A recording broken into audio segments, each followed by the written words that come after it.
Sa buhay, hindi natin masasabi kung hanggang sana lang ang itatagal o ilalagi natin sa mundo.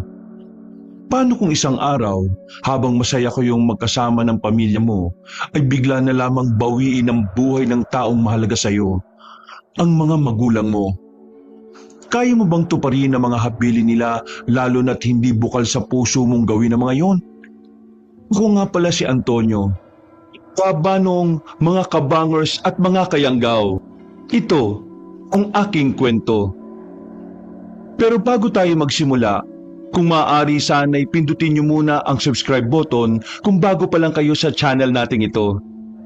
Mag-iwan na rin kayo ng comment at pindutin na rin ang like button. Napakalaking tulong po sa ating channel ang gagawin niyo pong ito. Isang malaking suporta po yun sa ating channel na labis ko pong ipagpapasalamat. At ngayon, sa ating pagpapatuloy.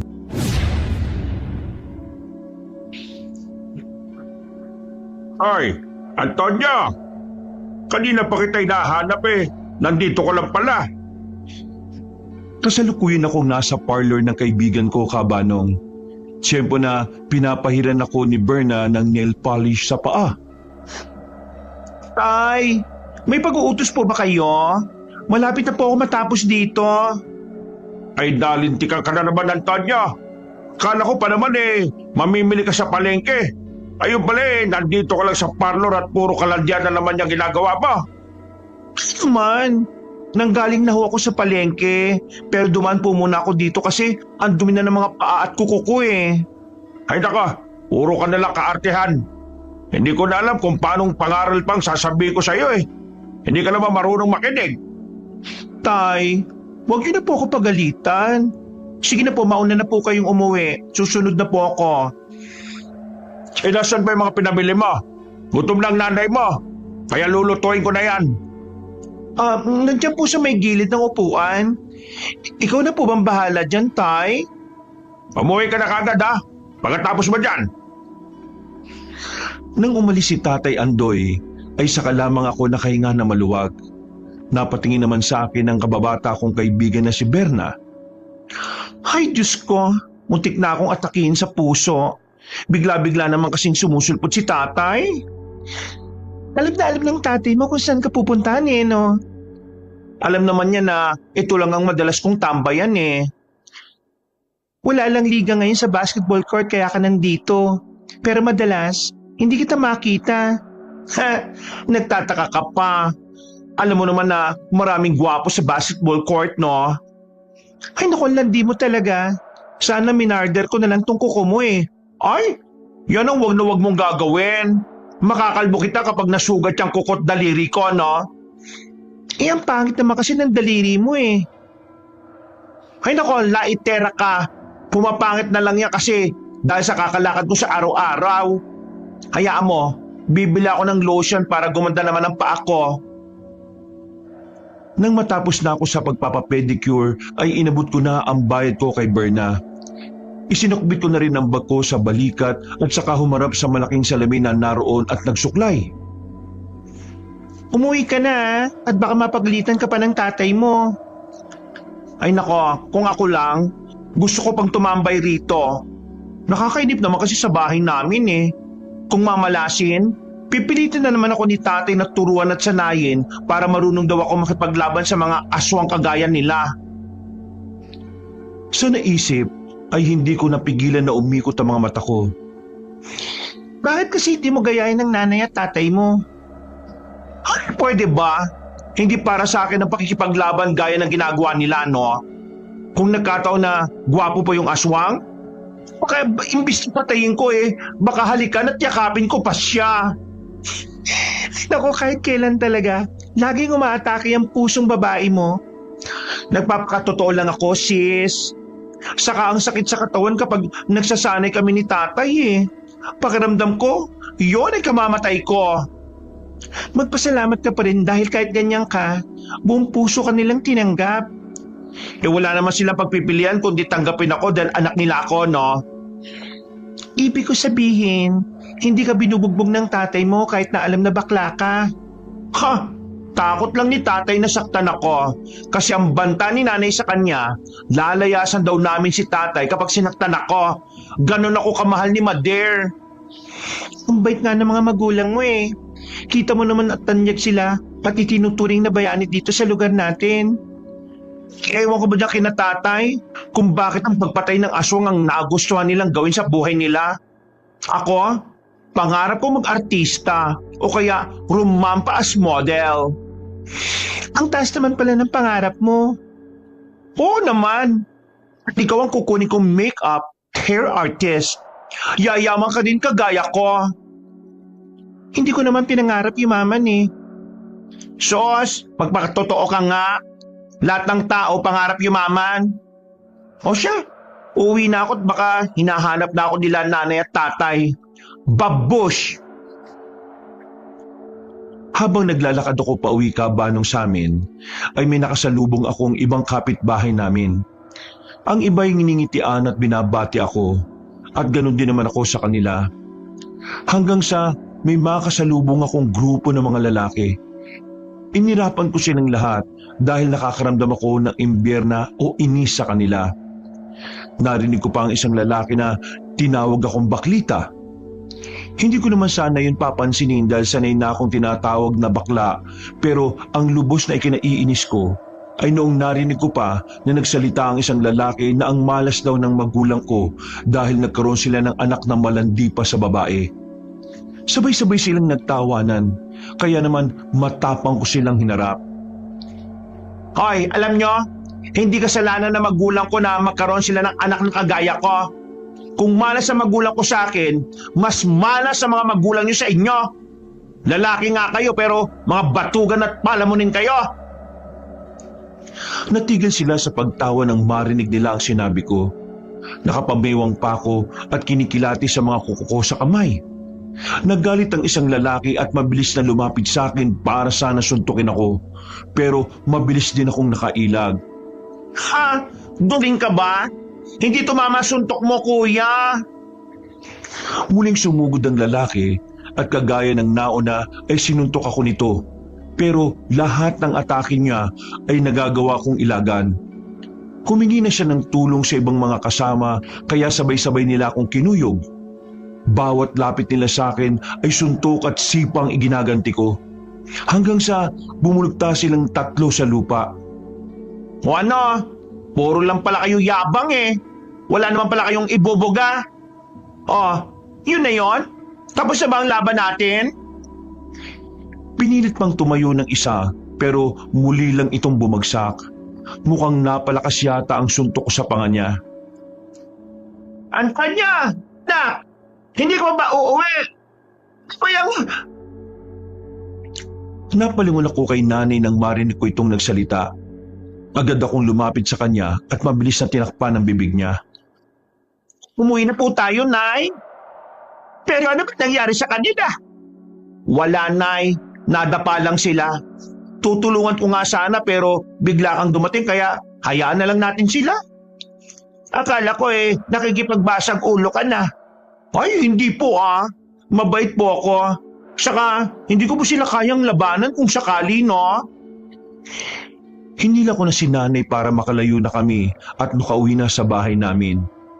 Hindi ko sinabi ang totoo dahil pagagalitan ako ni nanay. Lagi niyang bilin kasi sa akin na huwag ako makikipag-away sa mga taong hindi ko kasukat ang lakas. Dahil mga antingero at antingera ang mga magulang ko, kaya bata pa lamang ako, ay sinanay na nila akong gumamit ng punyal at tinuruan ding makipaglaban, kaya kahit papaano ay may likas akong kaalaman. Pagdating sa bahay ay agad na bumungad sa akin ang mabango at masarap na ulam na niluto ni tatay. Ang bango naman yan, Tay. Kakain na po ba tayo? Oo. Sakto dating niya. Ang tagal mo umuwi kaya ipinasundo na kita sa nanay mo eh. Ay nako, kailangan pang sunduin para umuwi eh. Ako na nga pong bahala. Maghahain na po ako para makakain na tayo. Pumunta na ako sa kusina kabanong para magsandok ng kanin at ulam. Ingat na ingat akong iangat ang takip ng kaldero pero iniisip ko na baka masira ang nail polish ng mga kuko ko. Sa kupad mong sumandok, baka maging ahas na itong mga bulati ko sa tiyan. Kanina pa sila nagugutom, ang bagal mo. Teka lang naman, Tay. Baka kasi masira ang nail polish ko eh. Ay, natamaan ka ng lintik talaga, oh. Alam mo, Tay, iwasan mo na magalit at mainip. Simpleng bagay lang eh. Umiinit ka agad ang ulo mo. Easy ka lang. Relax.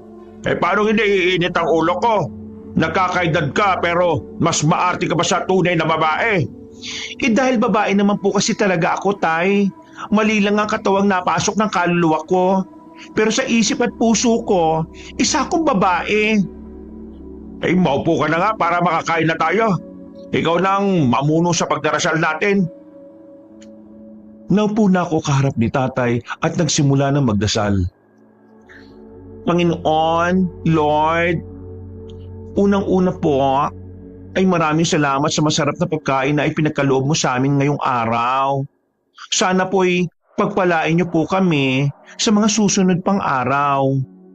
Nagpapasalamat din po kami dahil kahit papaano ay nakakasurvive kami sa araw-araw. Huwag po sana kayong magsawa na magbigay ng blessing sa amin, ha? Amen. Tahimik kaming kumain nila nanay at tatay.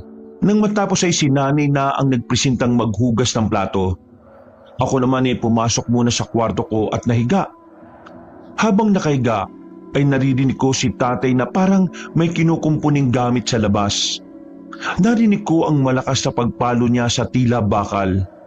Naisip ko na baka gumagawa na naman siya ng punyal o baka lalo niyang pinapatalas ang mga punyal na sandata nila. Nang gabing yun ay binulabog kami ng mga malalakas na katok. Dali-dali kong binuksan ang pinto at bumungad sa akin ang kapitbahay namin na si Mang Teban. Pawis na pawis ito at bahagya pang hinihingal.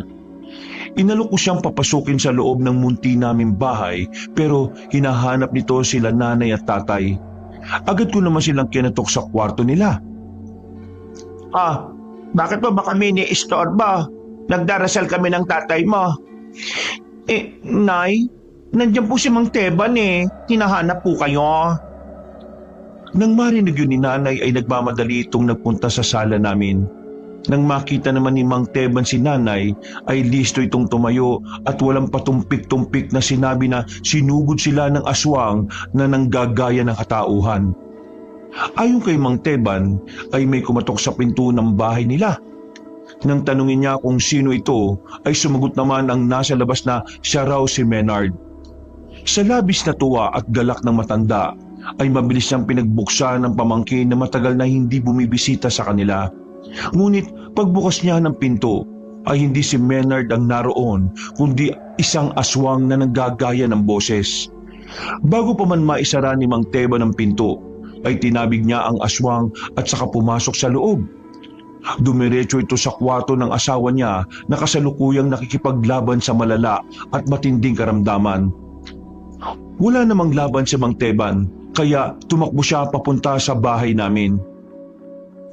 Sige, kami nang bahala ni Andoy sa aswang na nasa tahanan mo.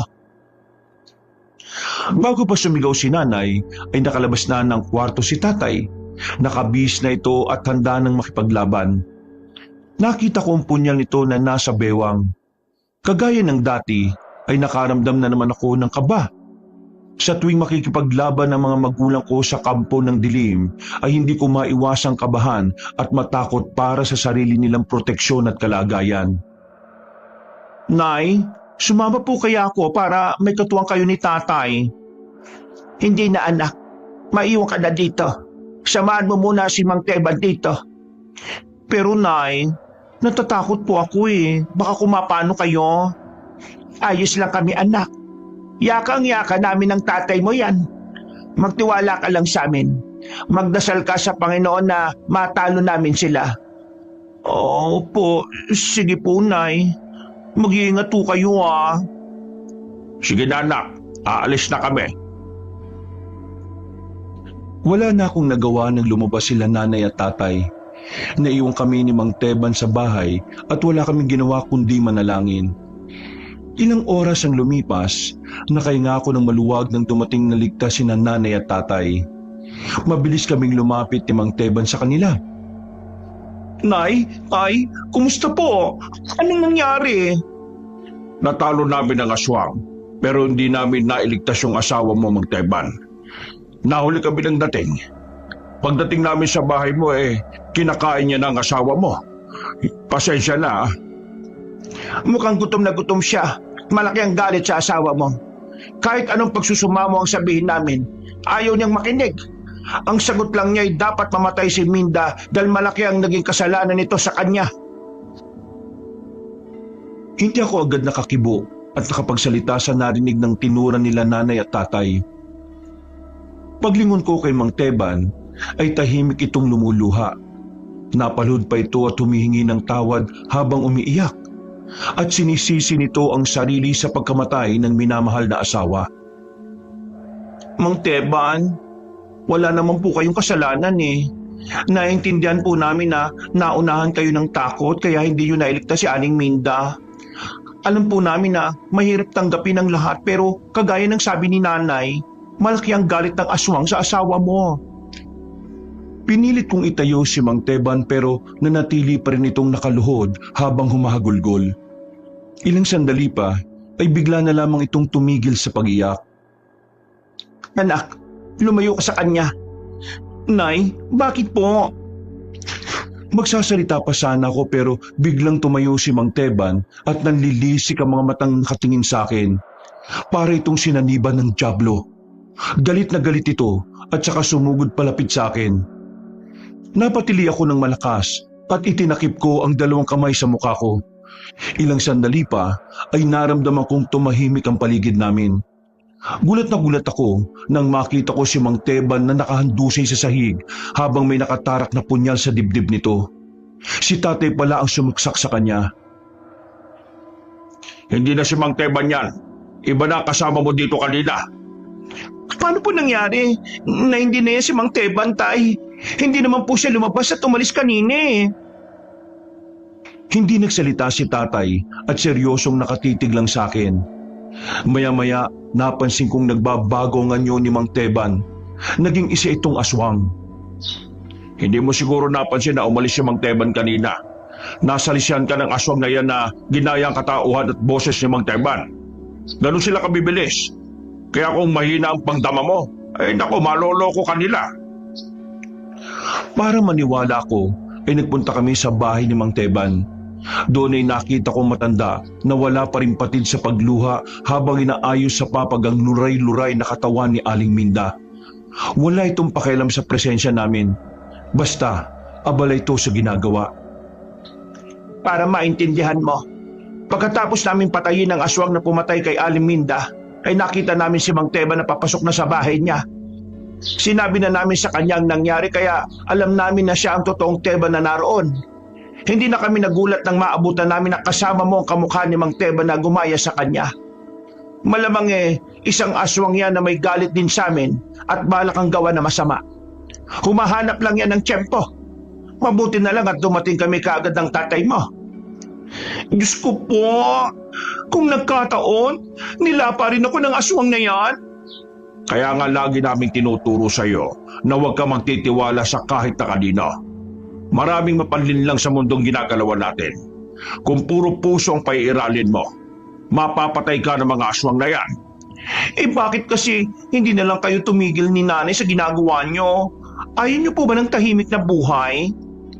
Hindi namin kayang manahimik, lalo na't may nangangailangan ng tulong mula sa mga kabaryo natin. Kung walang lalaban sa mga aswang, sinong gagawa nun? Wala naman tayong aasahan sa mga gobyerno na nakaupo. Sa sinabing yun ni tatay ay hindi na ako nangatwiran pa.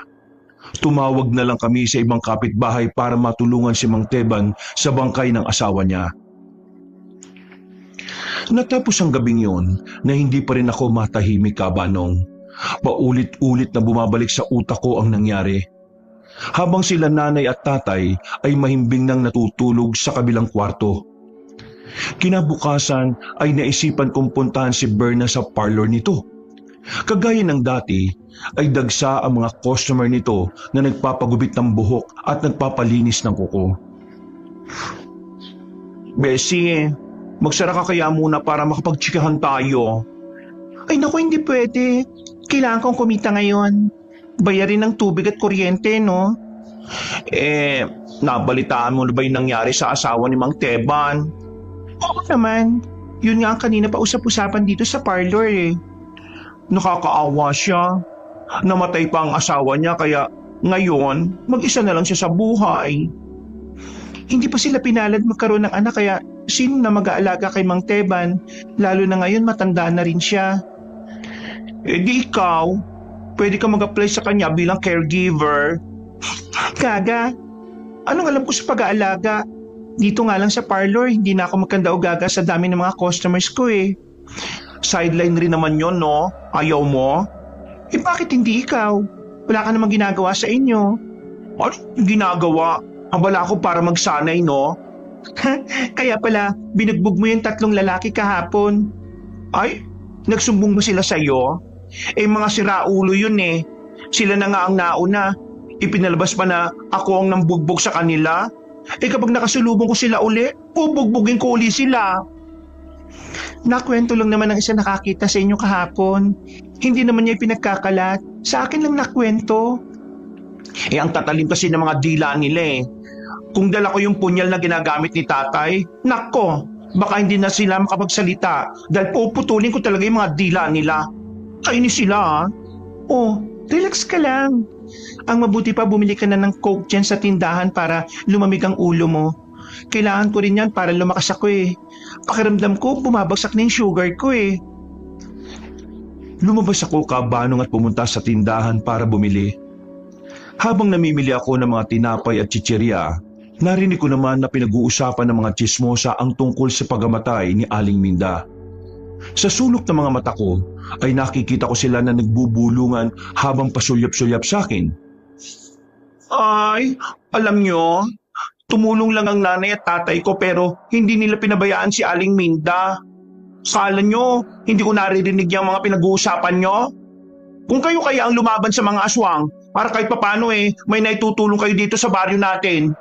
Mga dalahirang matatanda to, naghahanap pa ng masisisi.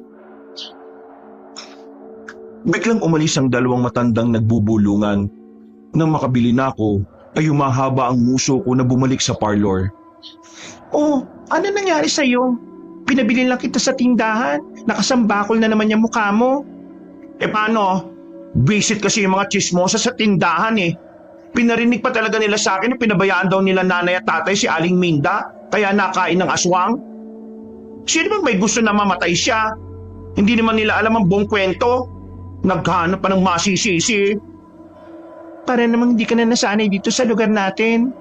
Hayaan mo na yung mga matatanda basta alam mo kung ano ang totoo.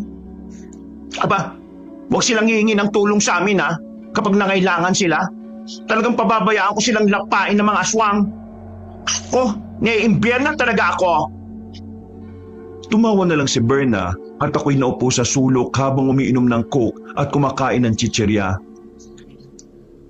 Sabi ko naman kasi sa iyo mag-hire ka na ng tauhan dito sa parlor mo para hindi ka nangangarag. Gustuin ko man pero baka hindi ko kayang pasahuran. Alam mo naman na hindi laging malakas dito sa parlor. Sa bagay, tama ka. Saka baka hindi magaling yung makuha mo. Masisira ka pa sa mga customers mo. Oh, uminom ka at kumain ka muna. Sige lang, tatapusin ko lang tong nililinisan ko ng kuko. Hindi ko na inistorbo pa si Berna dahil kinausap na rin ito ng dalagang customer niya. Habang umunguya, ay napatingin ako sa malaking salamin na nasa harapan ko.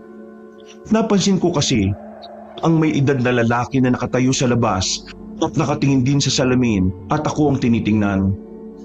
Bagyang kumunot ang noo ko at sinalubong ang titig ng may edad na lalaki. Hindi nagtagal ay umalis ito at naglakad palayo. Hindi ko na lang pinansin ng lalaki at nagpatuloy na lang ako sa pagkain. Ilang araw ang lumipas, payapa namang nailibing si Aling Minda. Bilang pakikiramay ay sumama kami nila nanay at tatay ng ihatid ng matanda sa huling hantungan nito. sa sementeryo. Marami ang nakidalamhati ng mga kaanak at kapitbahay. Nang matapos ang libing, ay inayayahan kami ni Mang Teba na pumunta sa bahay nila para kumain ng merienda. Nagpaluto daw ito ng sopas at pansit. Halos lahat ng nakilibing ay nagpunta sa bahay ni Mang Teban. Nagmistula tuloy parang may handaan o fiesta sa dami ng tao. Hindi rin kami nagtagal. Pagkatapos namin kumain ay nagpaalam na kami na uuwi na para makapagpahinga. Habang naglalakad kami ay napansin ko ang pananahimik ni tatay. Tay, ayos po ba kayo? Saglit na sumulyap sa direksyon ko si tatay. Kimi itong ngumiti na hindi man lang umabot sa mga mata nito. Ayos lang naman ako, anak. Napagod lang siguro ako sa paglalakad kanina. Kahit ako ay medyo nananakit ng mga binti eh. Talagang tumatanda na tayong dalawa. Pagka-uwi natin magpahinga muna tayo para kahit papano makabawi ng lakas. Magpahinga lang po kayo. Mamayang gabi, ako nang bahala magluto ng pagkain natin para sa hapunan. Nang makarating kami sa bahay, ay naunang pumasok si nanay sa kwarto nila. Si tatay naman ay nagpatimpla ng kape sa akin. Habang hinihintay kong kumulo ang tubig, ay bigla na lamang nagsalita si tatay. Bukas ng umaga, huwag ka munang gumala ha. Magsanay tayo para lalo kapag lumakas. Kailangan mong matutunan ng lahat para kapag nawala na kami ng nanay mo, hindi ka mangangapa sa dilim. Tay, bakit niyo po ba laging sinasabi ang tungkol dyan? Hahaba pa po ang buhay niyo, no? Kayong dalawa ni nanay. Alam ko naman yun, anak, pero hindi natin hawak ang buhay natin. Taging Panginoon lang ang nakakalam kung hanggang saan talaga tayo. Mainam na maging handa ka para wala kaming pagsisihan ng nanay mo kung sakaling mawala kami. Tay, huwag niyo naman po akong paiyakin. Alam niyo naman na mababa lang ang luha ko sa mga ganyang usapin eh. Basta lagi mong tatandaan, anak, na lagi kang nasa puso namin ng nanay mo. Talaga po, Tay. Kahit bakla po ako at hindi straight na lalaki. Anak, tanggap ka namin maging sino ka man. Mahal na mahal ka namin. At kung isisilang kang muli, ikaw pa rin ang hihilingin kong maging anak namin. Doon na tuluyang bumagsak ang pinipigilan kong luha, Kabanong. Masaya akong nakangiti habang pinapahid ang mga luha ko sa pisngi ko. Nakangiti rin si tatay at mahigpit akong niyakap. Mahal na mahal din po kita, Tay. Kayo ni nanay. Mahal na mahal ko kayo. Payapa ang naging gabi namin, Kabanong. Idinarasal ko na sana ay walang kumatok sa amin para humingi ng tulong at mukhang pinakinggan naman ako ng nasa itaas. Mahimbing kaming natulog at kinabukasan ay maaga kaming nagising. Habang si nanay ay nasa palengke, kami naman ni tatay ay seryosong nagsasanay sa labas ng bahay namin. Kasalukuyang kong hawak ang punyal na ipinagamit ni tatay sa akin. Salubong ang mga kilay ko na nakatingin ako sa harapan ko, habang si tatay ay nasa likod ko at ginagabayan ako sa hawak kong sandata. Nalintikan ka naman, Antonio. Higpit mo yung pagkakahawak mo sa punyal. Kapag yan nabitiwan mo, katapusan na ng buhay mo kung sakaling may kalabang kang aswang. Kahit na anong mangyari ha, wag na wag mong bibitiwan yan. Kasi naman, ang hirap naman hawakan nito, Tay. Wala pang ibang punyal dyan na medyo maganda kaysa dito. Anong klaseng punyal ba yung hinahanap mo? Halos lahat naman ito magkakaparehas lang. Tigasan mo kasi mga daliri at buong kamay mo. Lalambot-lambot naman kasi. Parang nakapilantik pa yung mga daliri mo. Baka kasi masira yung nail polish ko eh. Ay naku, umayos ka na. Seryosohin mo naman tong ginagawa natin dahil kapag may humingi ng tulong sa atin isasama na kita para mahasa ka na sa pakikipaglaban. Naku, Tay, hindi pa ako ready. Kailan ka magiging handa? Kapag patay na kami ng nanay mo. Ayan ka na naman sa patay-patay na yan eh. Sige na, hawakan mo yung punyal at itutok mo sa kalaban. Pagganahin mo ang isip mo na kunwari nasa harapan mo yung kalaban mo. Sugurin mo siya at tamaan ng hawak mong punyal.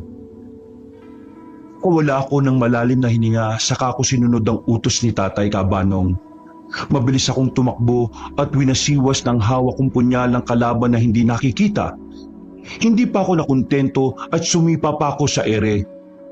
Nagpakawala rin ako ng makakasunod na suntok at saka ibinaon ko sa lupa ang punyal. Inisip ko na nakahigaro ng kalaban ko. Napataas lang ako ng tingin nang marinig ko ang malakas na palakpak ni Tatay. Hinihingal akong tumayo at saka sinalubong ang aking ama. Bagya nitong ginulo ang may kahabaan kong buhok at saka tinapik ako sa balikat. Ganyan nga anak. Magaling nga ipinakita mo ngayon ha. O sige na, magpahinga ka muna at mamaya mag-iinsayo tayo muli. Lumipas pa ang ilang mga araw.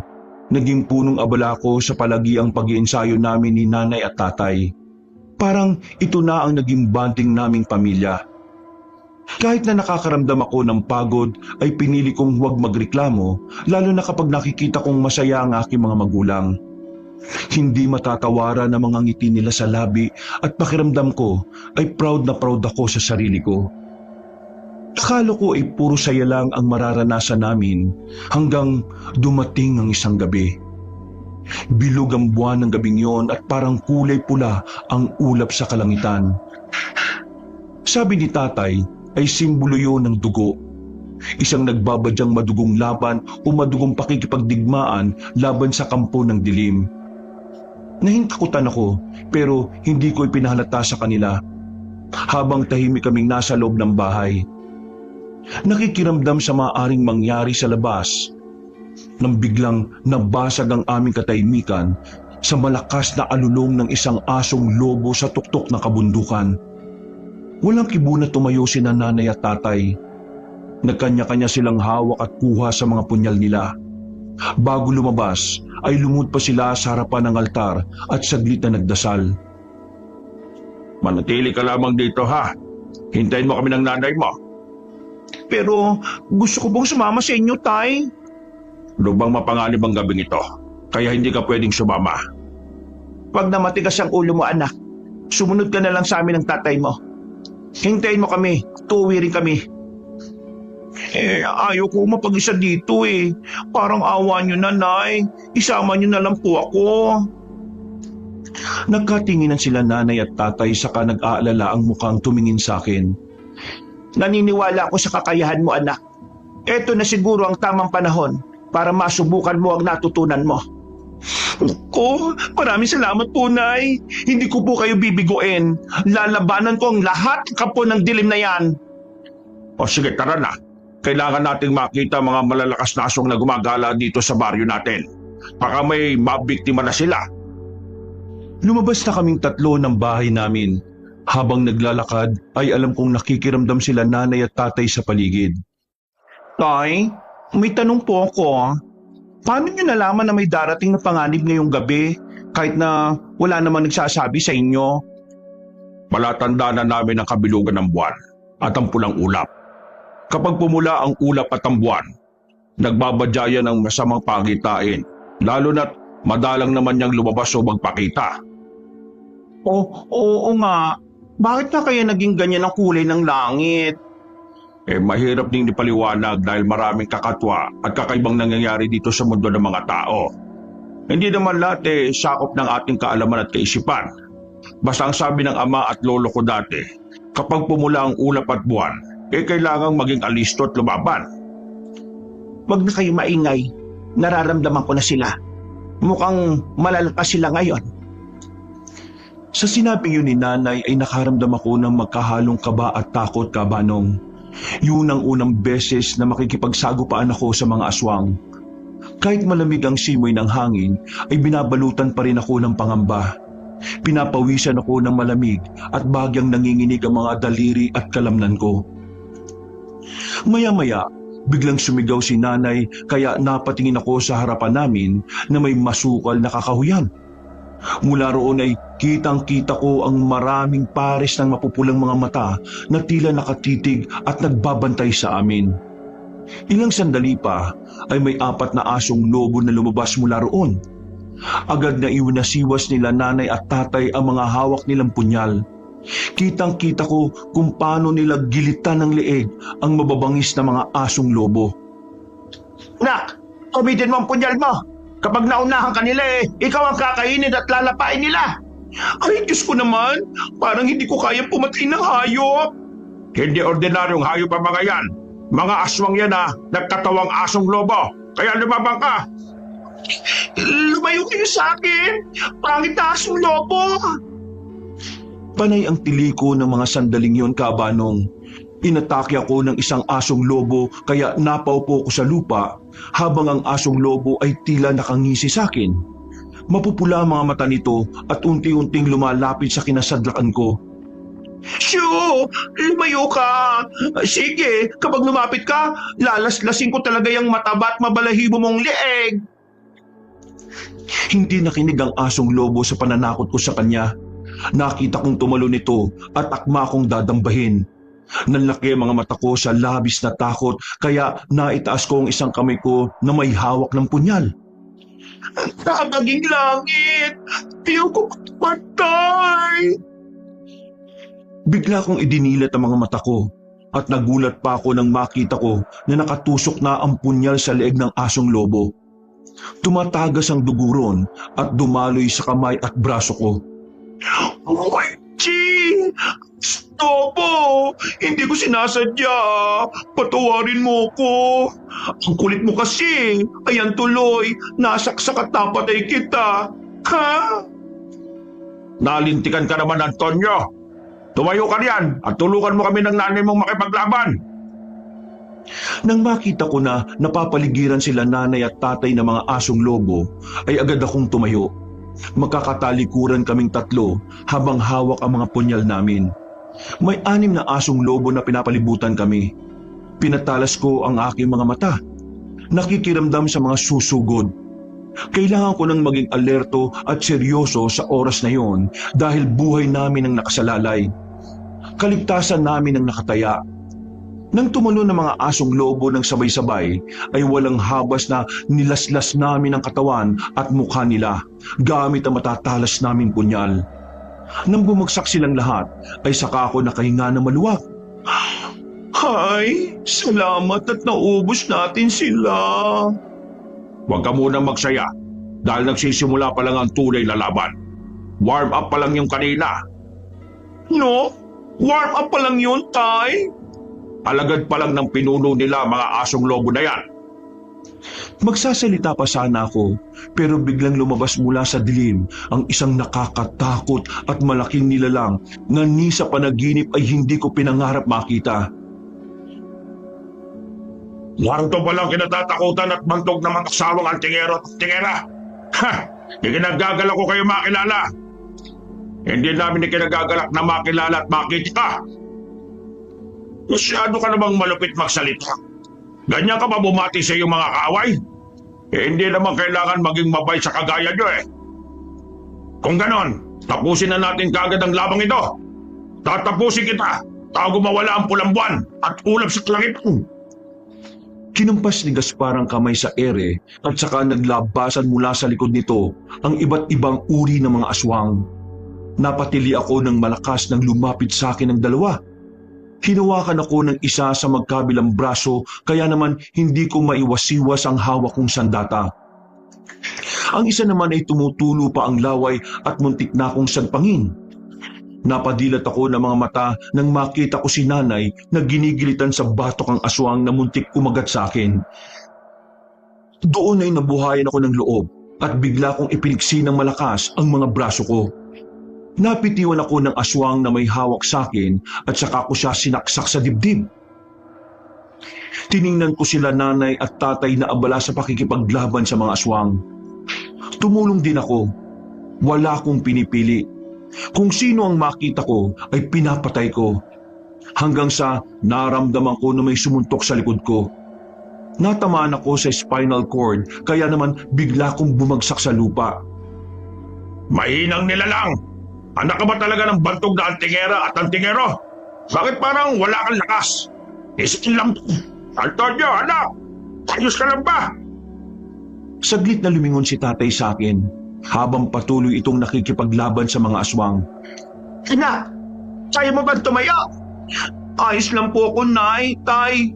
Huwag niyo po akong intindihin. Malakas na humalakhak si Gaspar sa dahan-dahang humakbang palapit sa akin. Dinaklot niya ako sa kwelyo ng damit ko at saka itinaas sa ere. Nagpumilit akong magpumiglas pero muli niya akong sinuntok sa tiyan. Bumaluktot ang katawan ko at naramdaman kong lumabas ang dugo sa bibig ko.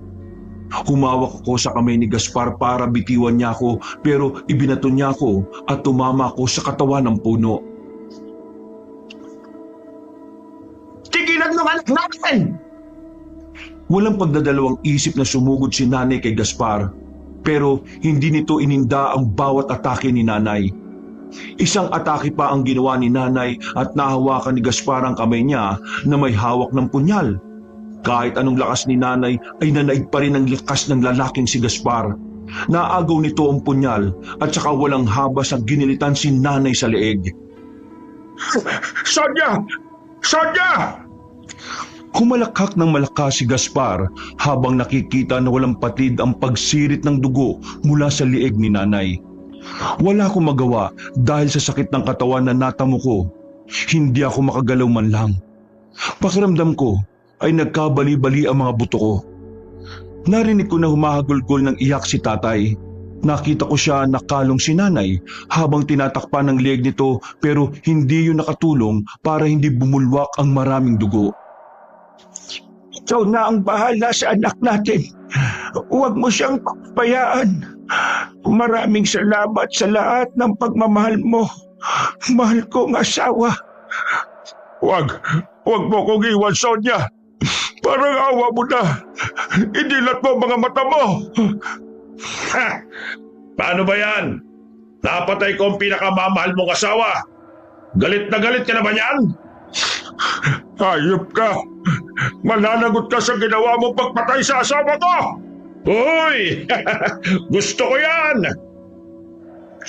Buong tapang na tumayo si tatay at saka hinarap si Gaspar. Nagsukatan sila ng lakas. Narinig ko ang bawat kalabog ng suntok nila sa isa't isa. Narinig ko rin ang bawat palaho nila sa tuwing nasasaktan. Gustong-gusto kong tumayo para tulungan ang tatay ko. Pero kahit anong pilit ko, hindi ko maibangon ang katawan ko. Kusa akong bumabagsak sa lupa sa tuwing itutugod ko ang mga braso ko sa lupa. Nanay ko, huwag mo po kaming iiwan. Ha! Ito na ang katapusan nito. Bigla akong napatingin sa dalawang nilalang na naglalaban sa gitna ng dilim. Biglang nawala ang pulang ulap at naging puti yun. Kahit ang buwan ay nagliwanag. Yun ang palatandaan na nagwagi ang anak ng dilim. Pagtingin ko kay tatay ay sakal na siya ni Gaspar. Puro dugo ang bibig nito at pakiwari ko ay nangihina na. Nakangiting lumingon si tatay sa akin at pinilit ipakitang maaliwalas at masaya ang mukha niya. Anak, inam. Pagkasabi nun ni tatay ay may kinuha siyang isang kwintas sa bulsa niya. Ibinato niya yon at nahulog sa lupa. Bigla siyang kinagat ni Gaspar sa leeg. Nang mga sandaling yon ay para akong nahilo at nabingi. Halo-halo ang nararamdaman kong emosyon. Umiyak ako habang sumisigaw pero walang pakialam si Gaspar. Ay, tigilan mo ang tatay ko. Huwag mo siyang patayin. Pinangawa mo nga. Ako na lang ang tapusin mo. Hindi nagtagal ay binitiwan ni Gaspar si tatay pero wala na yung buhay. Pumalahod na ako ng iyak at muling pinilit na gumapang para malapitan ko ang magulang ko. Ang tamis na mga dugo nila. Munti ko nang maubos. Pinigilan ko ang sarili ko eh. Dahil nandiyan ka pa, sisip-sipin ko rin ang dugo mo. Perde ang dugo ko, no? Kaya hindi ka masasarapan. Lumapit si Gaspar sa akin at inapakan ng isang braso ko. Napasigaw ako sa labis na sakit. Alam kong katapusan ko na yon, Kabanong, kaya hindi ko na rin pinilit lumaban. Mamamatay kaming may dangal. Hindi kagaya mo na buhay nga, pero sinusunog na ang kaluluwa mo dito sa mundo. Gumising lang si Gaspar at sa kanya ako muling dinakot sa kwelyo ng damit ko para magpantay kaming dalawa. Kumana akong kakagatin ng bigla na lamang nagliwanag sa kinaroroonan namin. Napatakip pa ako ng mukha ko dahil nasilaw ako sa malakas na liwanag. Sa wakas ay nakalabas din ako sa bilangguan ko. At sino ka namang pangahas ka? Ako si Sachi, ang manggagamot at mandirigmang engkanto na ikinulong sa loob ng kwintas na yan. Tinawag ako ng taong nagkulong sa akin para humingi ng tulong. Nang mawala ang liwanag, at saka ako nabistuhan ng lalaki na nakasuot ng puti at parang kumikinang ang buong balat. Gwapo ito sa madaling sabi, Kabanong, kahit na mahaba ang kulay gatas nitong buhok na umaabot hanggang bewang. Kung ako sa iyo, Engkanto, bumalik ka na lang sa pinanggalingan mong bilangguan. Walang humihingi ng tulong mo rito. Kung tumawag sa'yo, kaya parang awa mo na. Tulungan mo ako, poging Engkanto. Manahimik ka! Bago pa ako gawa ng masama ni Gaspar, ay nakalapit na si Sachi sa amin. Agad nitong inilabas ang kapangyarihan mula sa palad nito. Lumabas ang bilog na tubig doon at saka tumama kay Gaspar. Nabitiwan ako ni Gaspar at agad na nasalo ni Sachi. Nagkatinginan kaming dalawa at hindi ko mapigilan na magpa-cute sa kanya. Kumunot ang noon nito at parang nagtataka sa nakikitang ekspresyon ng mukha ko. Kailangan na nating tumakas. Ikaw ang bahala. Sinamantala namin ang pagkakataon, Kabanong. Habang nakabulagta pa si Gaspar, ay bigla kaming naglaho ni Sachi. Pagdilat ko ng mga mata, ay napansin kong nasa bahay na kami. Buhat pa rin ako ni Sachi na parang bagong kasal kami. Bitiwan mo na ako. Pagbitiw ni Sachi, ay bigla kong nahulog sa sahig. Tumama ang puwet ko, kaya lalong sumakit ang katawan ko. Roy, bakit naman ako biglang pinitiwan? Eh sabi mo, bitiwan na kita eh. Kaya ginawa ko. Madali naman akong kausap eh. Wisit ka rin, no? Lalo yata ako nabalian eh. Naiwan natin ang mga magulang mo. Balikan natin sila. Ay, oo nga pala, sila nanay at tatay. Kaya lang, wala na sila. Ay, teka, sabi mo kanina manggagamot ka, di ba? Pwede mo ba silang pagalingin? Manggagamot ako, pero hindi ako bumubuhay ng taong namatay na.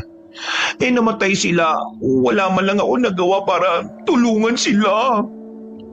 Mabuti na lang at pinakawalan ako ng tatay mo bago siya namatay. Eh bakit ka ba kasi ikinulong ng tatay ko? Naging tuso at mapanglamang kasi ako. Nakilala ko sila noon dahil ako ang nasa loob ng batong agimat na nakuha nila sa bundok. Nakipagkasundo ko sa kanila na papayag manggamot at tulungan silang patayin ng mga aswang na nanggugulo dito sa baryo nyo. Pero sumuway ako, kaya bilang parusa ay ikinulong nila ako sa ibang kwintas. Hindi ako makalabas dahil sa sagradong dasal na nakaharang sa akin. Makakalabas lang ako kapag ang mismong nagkulong ang nagsabi, pero may problema pa rin ako. Ano ang problema mo? Ipinakita ni Sachi sa akin ang dalawang kamay niya. Nandito pa rin ang gintong kadena sa mga kamay ko. Hindi ko magagamit ang iba kong kapangyarihan dahil limitado lang ang kayang ilabas ng mga palad ko. So, ano kailangan kong gawin? Alisin mo ang mga ito gamit ang susi na nasa kwintas mo. Susi? Na nasa kwintas ko? Teka, eto ba?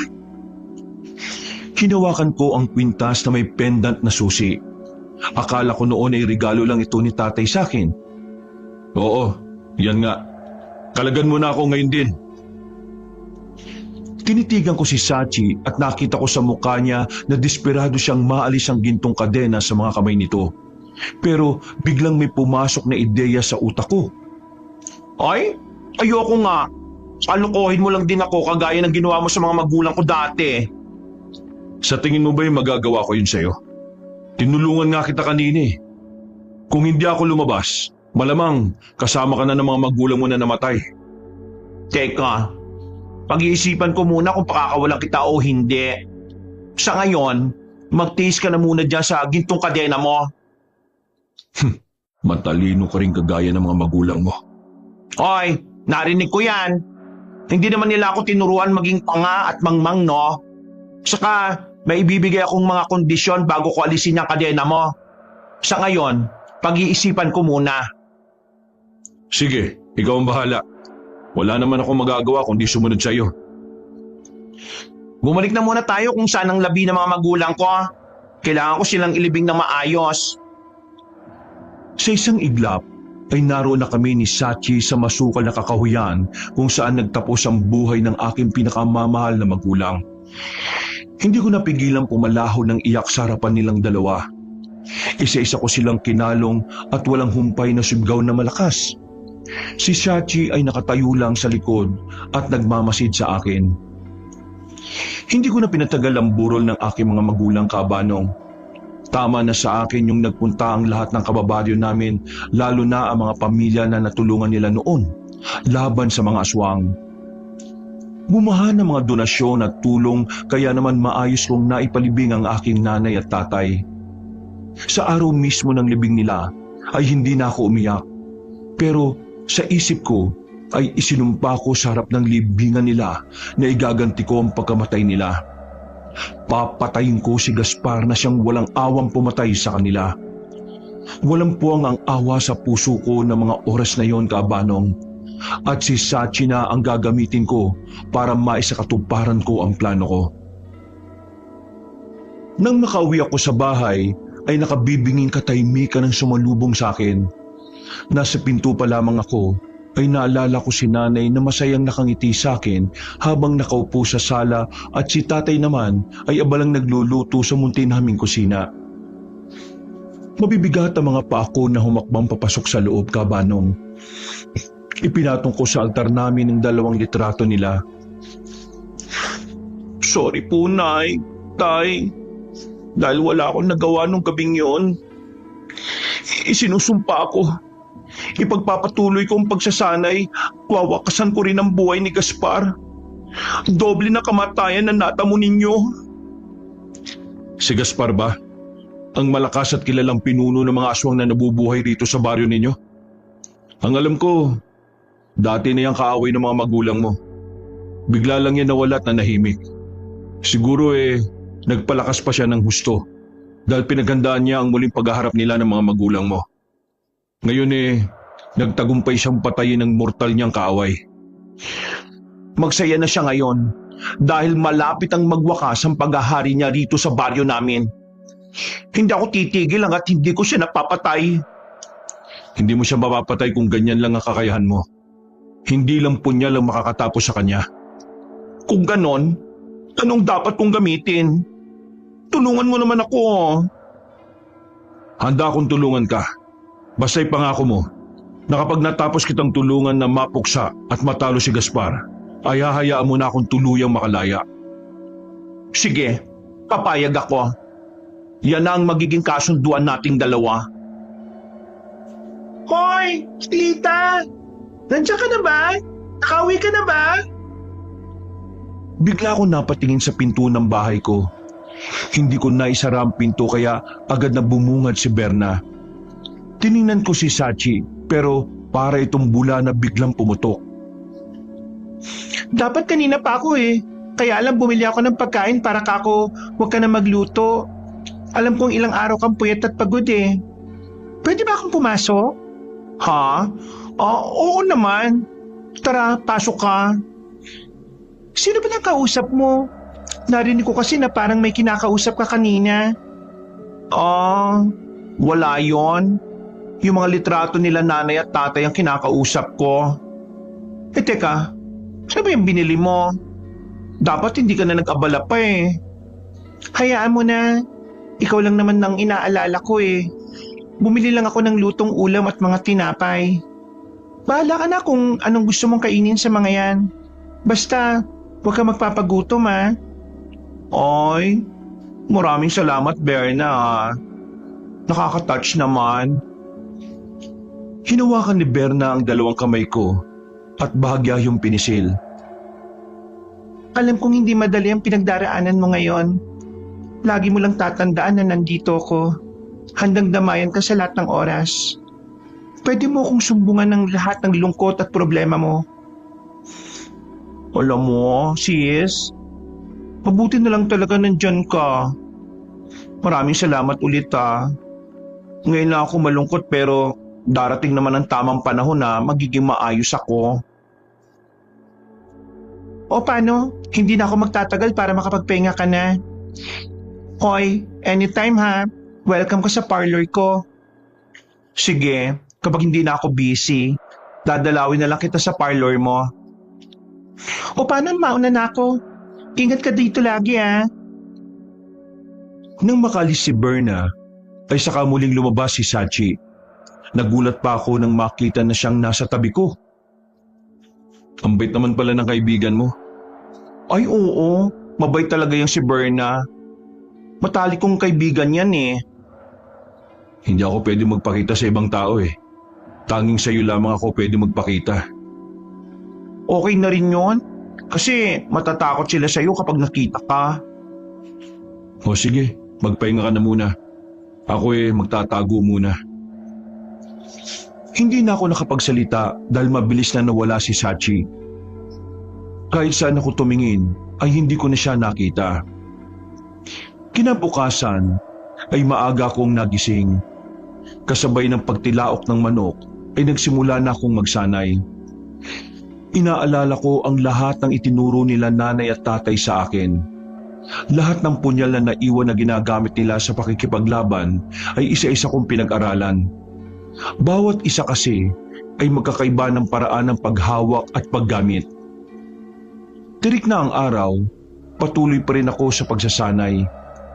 Hindi ko ininda ang pagod at tagaktak na pawis sa buong katawan ko.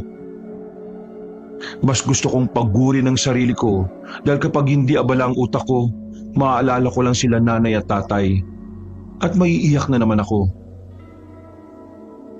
Iniiwasan ko na maging emosyonal. Ngayon ko napagtanto na lahat ng sinasabi nila sa akin dati ay ngayon ko mararanasan ang realidad ng buhay. Darating pala talaga ang araw na iiwan nila ako. Hindi ako naging handa at naging kampante na matagal ko pa silang makakasama. Parang panaginip lang ang lahat ng nangyari. Baka naman gumaling ka na ng husto niyan ha? Pumapalakpak pa si Sachi habang nakamasid sa akin. Nakadikwatro itong nakaupo sa mahabang upuan na gawa sa kahoy na nasa labas mismo ng bahay namin. Ay naku, huwag mo nga akong istorbohin no. Kailangan kong maging napakalakas para maipagiganti ko ang mga magulang ko. Gamitin mo yung nararamdaman mong galit para lumakas ka. Yan ang gagawin mong inspirasyon. Hindi pa rin nawawala yung galit sa puso ko. At gagamitin ko talaga ito para talunin niyang Gaspar na yan. Walang kapatawaran ang ginawa niya. Halos lahat ng tao, emosyon ang laging pinapagana sa sistema nila. Kaya hindi na ako magtataka kung matatalo mo si Gaspar dahil dyan sa emosyon na nararamdaman mo ngayon. Itong tatandaan mo na nandito lang ako lagi sa likod mo. Tutulungan kita sa kahit na anong laban na kakaharapin mo. Kaya mo lang naman ako tinutulungan dahil may hinihingi kang kapalit eh. Kung wala siguro yung gintong kadena na nasa kamay mo, ay nako, baka hindi mo na ako tinulungan. Hindi ko rin alam. Siguro oo, siguro hindi. Depende na lang yan sa mapagkakasunduan natin kung sakali. May tanong ako. Kung sakali makalaya ka dyan sa gintong kadena, ano naman ang gagawin mo? Babalik ako sa mundo ko at mamumuhay ng masaya ron. Wala naman akong ibang gusto kundi ang mamuhay ng malaya. Idagdag na rin natin yung makipaglaban sa mga masasamang engkanto. Hayaan mo, huwag ka mag-alala. Nangangako ko sa iyo na kapag natalo natin yung Gaspar na yan, mamumuhay ka na ng malaya gaya ng inaasam mo. Bigyan mo lang ako ng panahon na magsanay at maging malakas. Kapag handa na ako mismo ang hahanap tutugis sa Gaspar na yon. Mukha ka namang nagsasabi ng totoo eh. Sige, magsanay ka na ulit muna. Ako ay magtatago muna para hindi maging abala sa iyo. Tawagin mo na lang ako kapag may kailangan ka. Kagaya ng dati ay parang bula na biglang pumutok si Sachi. Napailing na lang ako at muling ipinagpatuloy ang ginagawa ko. Ilang araw ang matuling lumipas.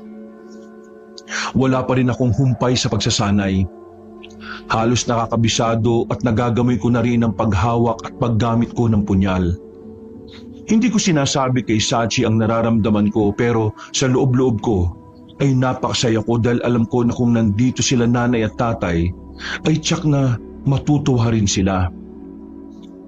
Nang sumapit ang gabi, papasok na sana ako sa kwarto ko nang biglang may kumatok ng malakas sa pinto ng bahay. Agad kong pinagbuksan ang kumakatok at nagulat pa ako nung mabungaran ko si Joel, ang kapitbahay namin. Tagaktak ang buong pawis nito sa mukha, baka sa matinding takot. Oh, bakit Kuya Joel? May problema po ba? Kahit nauutal ay naiintindihan ko naman ang sinasabi nito. May tik-tik daw na nasa bubong nila at kahit anong bugaw ang gawin nila ay ayaw umalis. Kabuanan na raw kasi ng asawa niya kaya natatakot siya na baka makunan pa ito. Hindi na ako nagdalawang isip na tumulong Kabanong. Agad kong kinuha ang 2 punyal ko at saka lumabas ng bahay. Sachi, sumunod ka sa akin ha. May importante tayong gagawin ngayon. Panay naman ang lingon ni Joel.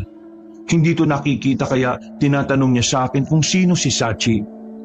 Tipid lang akong umiti, pinili kong huwag nang sumagot. Hindi ko nakikita si Sachi pero nararamdaman ko ang presensya niya na malapit sa akin.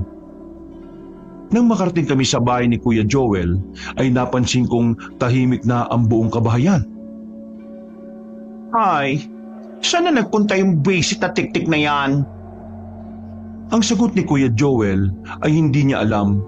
Nagmamadali siyang pumasok sa loob ng bahay para puntahan ang buntis na asawa.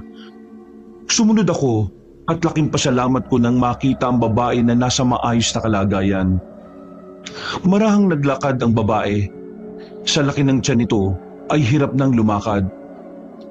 Oh, manatili lang kayo dito ha. Ako nang bahalang humanap sa tik-tik na yan. Sisiguraduhin ko na ito na ang huling gabi ng buhay niya. Walang lingon-likod na lumabas ako ng bahay. Sakto pagkalabas ko ay nakita ko ang tik-tik na nakadapa sa bubungan. Hoy, tik-tik! Bumaba ka dyan! Ako harapin mo! Wala naman laban sa'yo yung buntis eh. Yun pa yung pinagdidiskatahan mo. Bigla na lang lumitaw si Sachi na parang isang panauhin. Mukhang kaya mo nang talunin ng tik-tik na yan. Hindi na kita tutulungan ha. Titingnan ko kung ayos ka na sa pakikipaglaban. Oy, tulungan mo pa rin ako. Hindi naman dapat minamalit ang mga aswang kagaya ng tik-tik na yan. Eh paano kung matalo niya ako? Basta gawin mo ang lahat para manalo. Isipin mo na lang na kapag hindi mo siya napatay, ikaw ang papatayin niya. Kaya good luck. Uy, Sachi, huwag kang umalis! Huwag mo akong iwan dito! Pero nawalang parang bula na naman ang engkanto.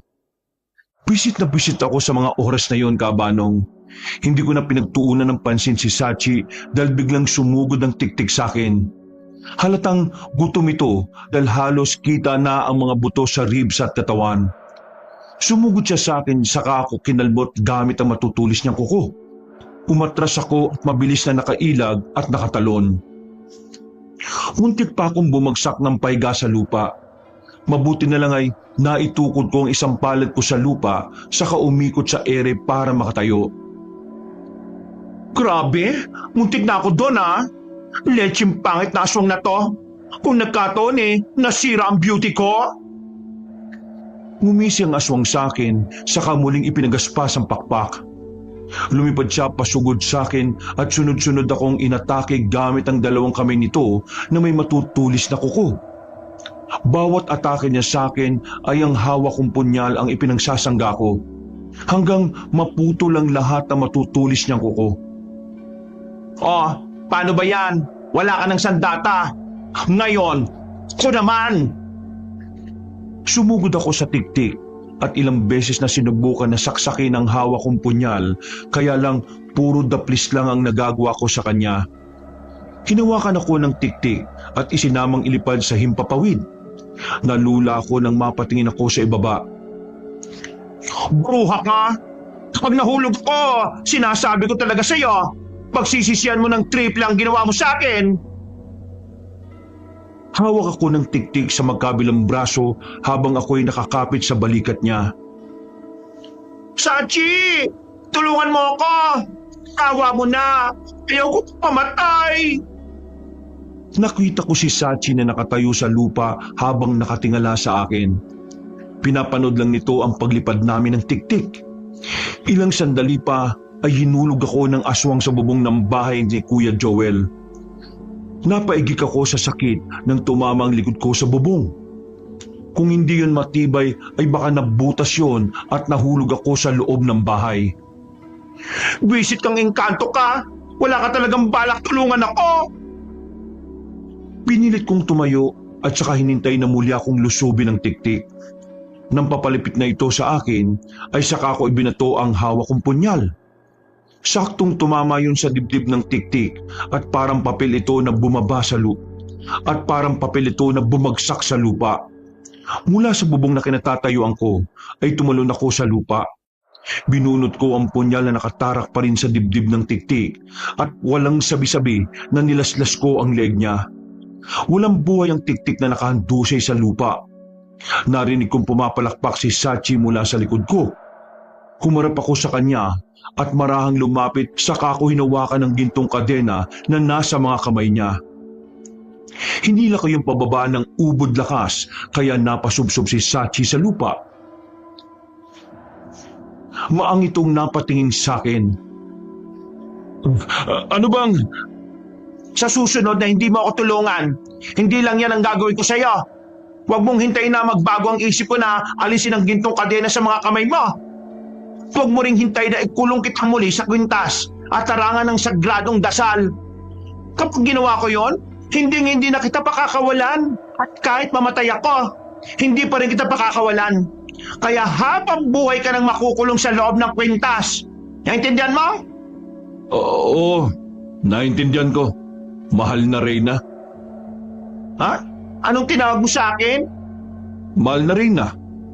Patawad sa akin na agawang pagkakamali. Gusto ko lang namang makita kung magaling ka na makipaglaban kaya tinis kong hindi ka tulungan. Sana mapatawad mo ko. Hinungot pa si Sachi sa harap ko at parang kawal na muntik ng halikan ng mga paa ko. Oy, tumayo ka nga dyan. Umuwi na tayo dahil tapos na ang mission natin para sa gabing ito. Paglingon ko, ay muntikan na akong mapatili nang makita sila Joel at ang asawa nito na nagtatakang nakatayo malapit sa akin. Tinanong nila kung sino ang kausap ko dahil wala naman daw silang nakikitang ibang tao bukod sa akin at sa tiktik na pinatay ko. Bantay ko lang yon. Ko lang ang may kakayahan na makita siya eh. O sige na, uuwi na ako. Napagod ako sa pangit na aswang na yon. Nakailang hakbang na ako nang tawagin ako ni Kuya Joel. Tinatanong nito kung paano ang gagawin nila sa tiktik. Ay, hayaan mo na ang alagad ko na mag-asikaso niyan. Bago ko umuwi ay inutusan ko si Sachi na ilibing o sunugin ang tiktik. Bahala na siya kung ano ang gagawin niya sa aswang na pinatay ko, basta ang mahalaga ay maidispatcha niya. Pagkarating ko sa bahay ay inayos ko ang mga punyal sa kinalalagyan nito. Tahimik akong nahiga at pumikit. Mahal na Reyna, nasunog ko na ang katawan ng aswang gaya ng ipinag-utos mo sa akin. Ay, ikaw talaga Sachi oh. Bakit bigla-bigla ka nalang sumusulpot? Buti na lang hindi ako masyadong magugulatin. Ipinapaalam ko lang para alam mo. Baka kasi sabihin mo, hindi na naman ako sumunod sa iyo eh. Oo na, sige na. Hayaan mo na ako magpahinga ngayon dahil bukas kailangan kong magising na maaga. Masusunod po, mahal na Reyna. Bukas na lang tayo mag-usap ulit. Nang biglang nawala si Sachi, ay hindi ko napigilang magmuni-muni. Habang nakatitig sa kisame, ay bigla kong napalingon sa litrato nila nanay at tatay na nasa altar. Gumuhit na naman na matinding kalungkutan sa puso ko, Kabanong. Inalala ko ang mga masasayang nakaraan noong nabubuhay pa ang mga magulang ko. Nay, Tay, kung nasan man kayo ngayon, sana masaya at payapa na kayo dyan.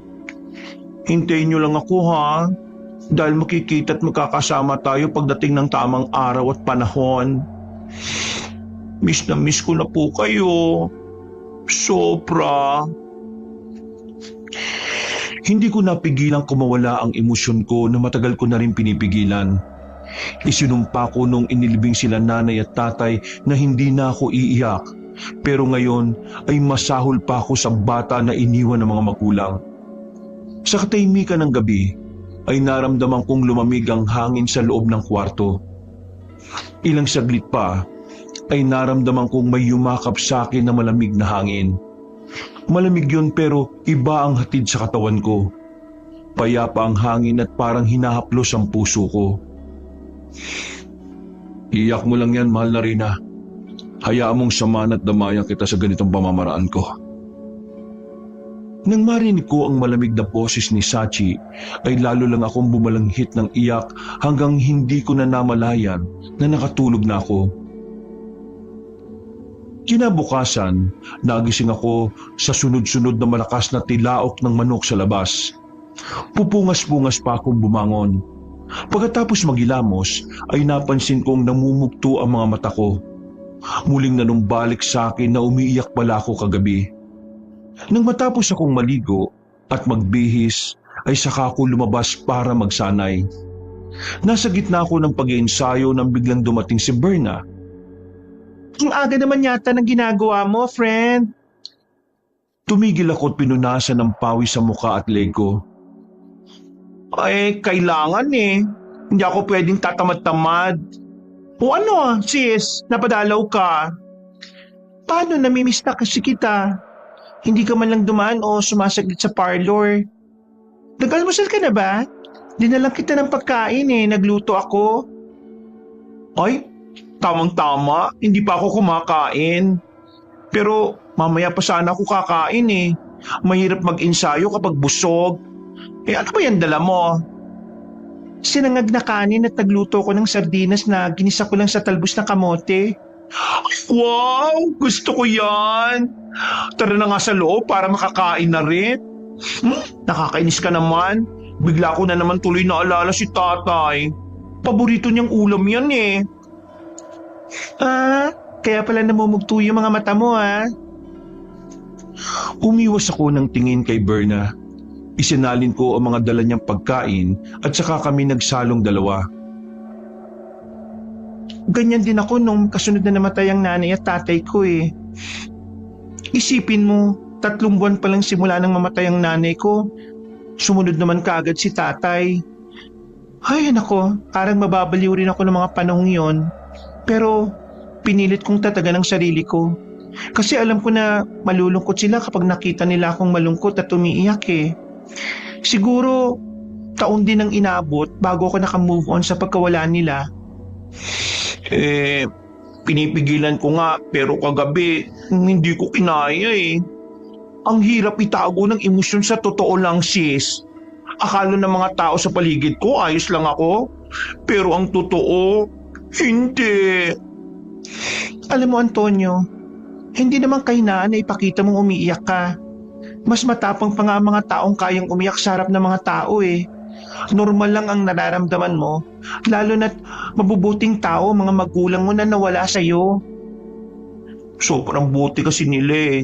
Kaya siguro kinuha na sila ng Diyos sa akin. Huwag mong questionin ng Diyos. Alam kong may dahilan siya kung bakit niya kinuha ang mga magulang mo. Ito lang ang tatandaan mo. Ano man ang mangyari sa buhay mo, huwag na huwag kang magtatampo sa Kanya. At lagi mong isipin na lahat na nangyayari sa buhay natin ay may dahilan. Hindi ko siya kino-question. Ang tanging hinihiling ko na lang ngayon ay bigyan niya ako ng sapat na lakas para matalo ko si Gaspar. Yun lang ang laging dinadalangin ko ngayon eh. Wala nang iba. Hindi kaya ikaw naman ang mapahamak sa gagawin mo? Kumakapit ako sa kanya kaya malakas ang panalangin ko na hindi niya ako pababayaan. Tama ang sinabi mo, mahal na Reyna. Saka nandito ako. Hindi kita pababayaan. Nang biglang nagsalita si Sachi, ay walang tigil na kakalingon si Berna sa buong bahay. Hinahanap nito ang nagsalita. Ako naman ay nanatiling nakaupo at hindi na iwasang umikot ang mga mata. Sino yung nagsalita, Antonio? May kasama ka pala dito? May kinakasama ka na ng lalaki? Sino siya? Bakit hindi mo man lang naikwento sa akin? Ay nako, ang damo talaga at sumabat pa sa usapan. Sis, mahabang kwento kasi pero si Sachi yan. Sachi? Bakit siya nagtatago? Ganyan talaga siya. Ako lang yata nakakakita sa kanya eh. Ha? Bakit? Multo ba siya? Hindi. Ay nako, paano ko ba sasabihin at ipapaliwanag sa'yo? Sachi, okay lang ba nasabihin ko sa kaibigan ko yung tungkol sa'yo? Maaari naman, mahal na Reyna. Mahal na Reyna? Yun pang tawag niya sa'yo? So, Reyna ka ng Duenas Iloilo? Luka-luka. Siya lang naman ang may gustong tawagin akong Reyna eh. Hindi ko naman tinuruan yan, no? So, sino nga siya? At saan mo siya nakilala? Sasabihin ko sa'yo pero ipangako mo na lihim lang ang lahat ng ito ha. Mahirap na kapag kumalat sa baryo natin to. Alam mong pagdating sa lihim may mapagkakatiwalaan mo naman ako. Well, si Sachi, isa siyang engkanto. Ano? Engkanto? Saan niya nakilala? Sa kwintas. Ikinulong siya nila nanay at tatay. Bago namatay si tatay, pinakawalan niya si Sachi kaya tinulungan niya ako noon laban kay Gaspar. Namatay si nanay at tatay, kulang ang natira. Kung hindi niya ako tinulungan, baka patay na rin ako. Kaya malaki talagang utang na loob ko kay Sachi. Pwede ko ba siyang makita at makilala? Hindi ko alam kung makikita mo siya. Sachi, okay lang ba na magpakita ka sa kanya? Kung hindi naman kalabisan, gusto kang makilala ng kaibigan ko eh. Pero ang sabi mo huwag ako magpapakita sa ibang tao. Kaya nga nakikiusap ako ngayon na magpakita ka sa kanya.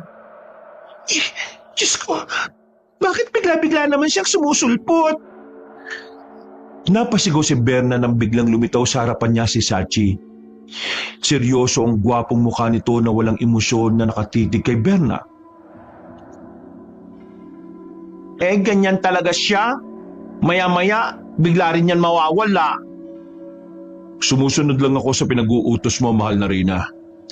Oo na, sige na. Ikaw na ang masunurin. Baka machunurin. Kasi ang macho niya, ang ganda ng mga biceps at triceps niya. Ay naku po, umandar na pagka-trimitida mo. Sachi, baka naman may kapatid ka na kasing gwapo mo din. Baka pwede mo akong ipakilala sa kanya. May mga kapatid ako pero hindi ko alam kung magugustuhan ka nilang kilalanin. Ganun. Pero sure ako na gwapo rin sila kagaya mo. Hoy, lukurit ka talaga. Tingin mo magkakagusto ang engkanto sa kagaya mo? Bakit? Hindi lang ako makapaniwala na totoo pala silang nag-exist dito sa mundo. Akala ko kwentong bayan lang ang tungkol sa kanila eh. Akala ko nga rin. Naalala ko nung bata pa ako, laging kinukwento ni nanay sa akin ang tungkol kay Sachi. Akala ko nabasa lang niya sa libro ang kwento na yun eh. Yung pala, totoo na may ikinulong silang sutil na engkanto. Anong balak mo sa kanya? Gagawin mo ba siyang bantay dito sa bahay niyo? Hindi no. Makakabalik din siya sa mundo nila. Kailangan lang tapusin at tuparin yung misyon naming dalawa. Nag-usap na kami tungkol sa bagay na yan eh. Tutulungan niya ako. Pwede ba akong sumama sa mission na yan? Hindi pwede, no? Ang mapahamak ka. Nag-iisa ka lang na kaibigan ko kaya ayaw ko mawala ka, no? Kaibigan kasi kita kaya gusto ko rin tumulong. Ko, maraming salamat talaga, Berna. Walang anuman, basta ikaw. Magtatago na muna ako. Kailangan ko magpalakas para pagandaan ang laban natin kay Gaspar. O sige, Sachi. Pasensya na sa istorbo, ha? Iglap lang ay nawala na si Sachi. Gulat na gulat pa rin si Berna. Hindi ba ako nananaginip? Hindi. Dahil gising na gising ka. Nandito ka nga sa bahay ko, no? Hay, ang gwapo talaga niya, no? Sana mapanaginipan ko siya mamaya. O kaya, dalawin niya ako sa bahay ko. Gaga! Pati si Sachi pinagpapantasyaan mo? Ikaw talaga? Mukha naman siyang single kaya ayos lang yun. Kurutin kita sa singit para magising ka talaga sa katotohanan. Marami pa kaming napagkwentuhan ni Berna, kaya inabot na siya ng tanghali sa bahay ko. Nang magpaalam ito, ay muli akong bumalik sa pagsasanay. Lumipas ang mga araw.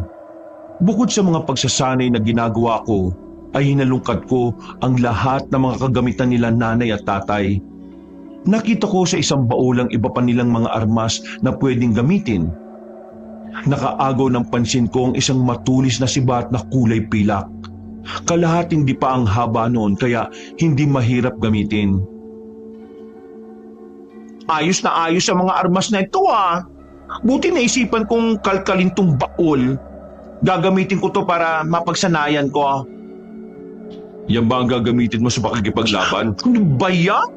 Pag Diyos for sant. Sachi naman, sabi ko sa'yo, di ba? Huwag mo akong gugulatin. Hindi ko naman gustong gulatin ka, mahal na Reyna. Nakita ko kasi ang ginagawa mo eh. Alam mo, hindi ka patas. Lahat ng ginagawa ko, nakikita mo. Pero ikaw, hindi ko nakikita ang mga ginagawa mo. Wala naman akong ibang ginagawa kundi magpalakas. Kaya lang ang problema ko, kahit anong pagsasanay ang gawin ko, ayaw lumabas ng ibang kapangyarihan ko. Iniisip ko kasi na baka yun ang magiging problema natin kapag nakipaglaban tayo kay Gaspar. Anong ibig mong sabihin na magiging problema natin? Baka imbis na may pagtanggol at matulungan kita, baka maging pabigat pa ako sa'yo. Ano bang kailangan natin gawin para masolusyonan ng problemang to? Biglang itinaas ni Sachi ang dalawang kamay nito.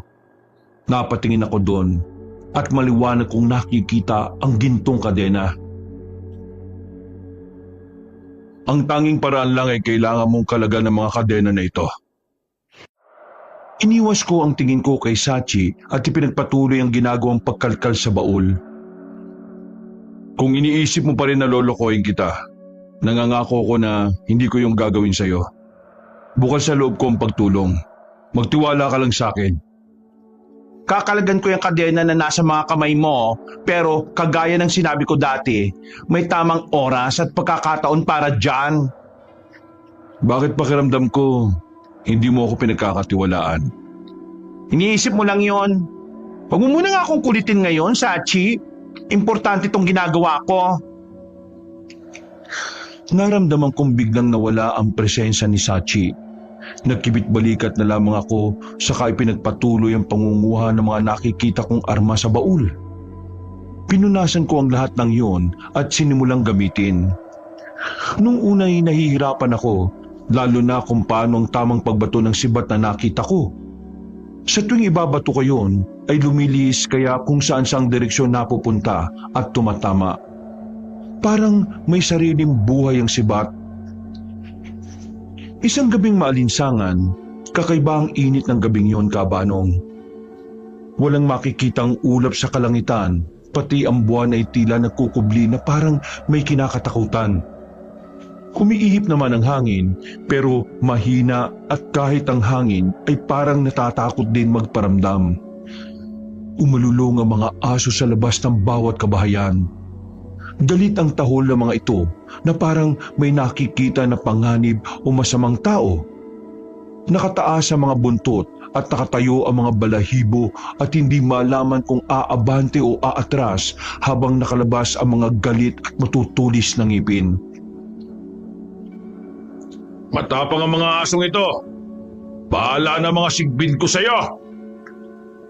Itinaas ni Gaspar ang isang kamay at nang ibaba niya yun ay saka nagsilabasan mula sa dilim ang mga sigbi na alaga niya. Inatake ng mga yon ng mga aso. Nagpambuno sila at halos mawarak ang balat ng mukha ng mga aso dahil sa pagkakakagat ng mga sigbin dito. Maririnig ang nakakaawang palahaw ng mga aso. Ang iba'y namatay at ang iba ay piniling tumakbo para iligtas sa mga sarili. Narinig ng mga kapitbahay ang nangyayaring ingay at kumusyon sa labas, kaya naglagay sila ng mga asin sa bintana at pinto. Nagsabit din sila ng bawang para sakaling maging proteksyon nila laban sa mga kampo ng dilim. Ang iba'y lumuhod sa tapat ng altar para magdasal. Habang ang iba ay umiiyak at nanginginig sa takot na nagkulong sa kwarto.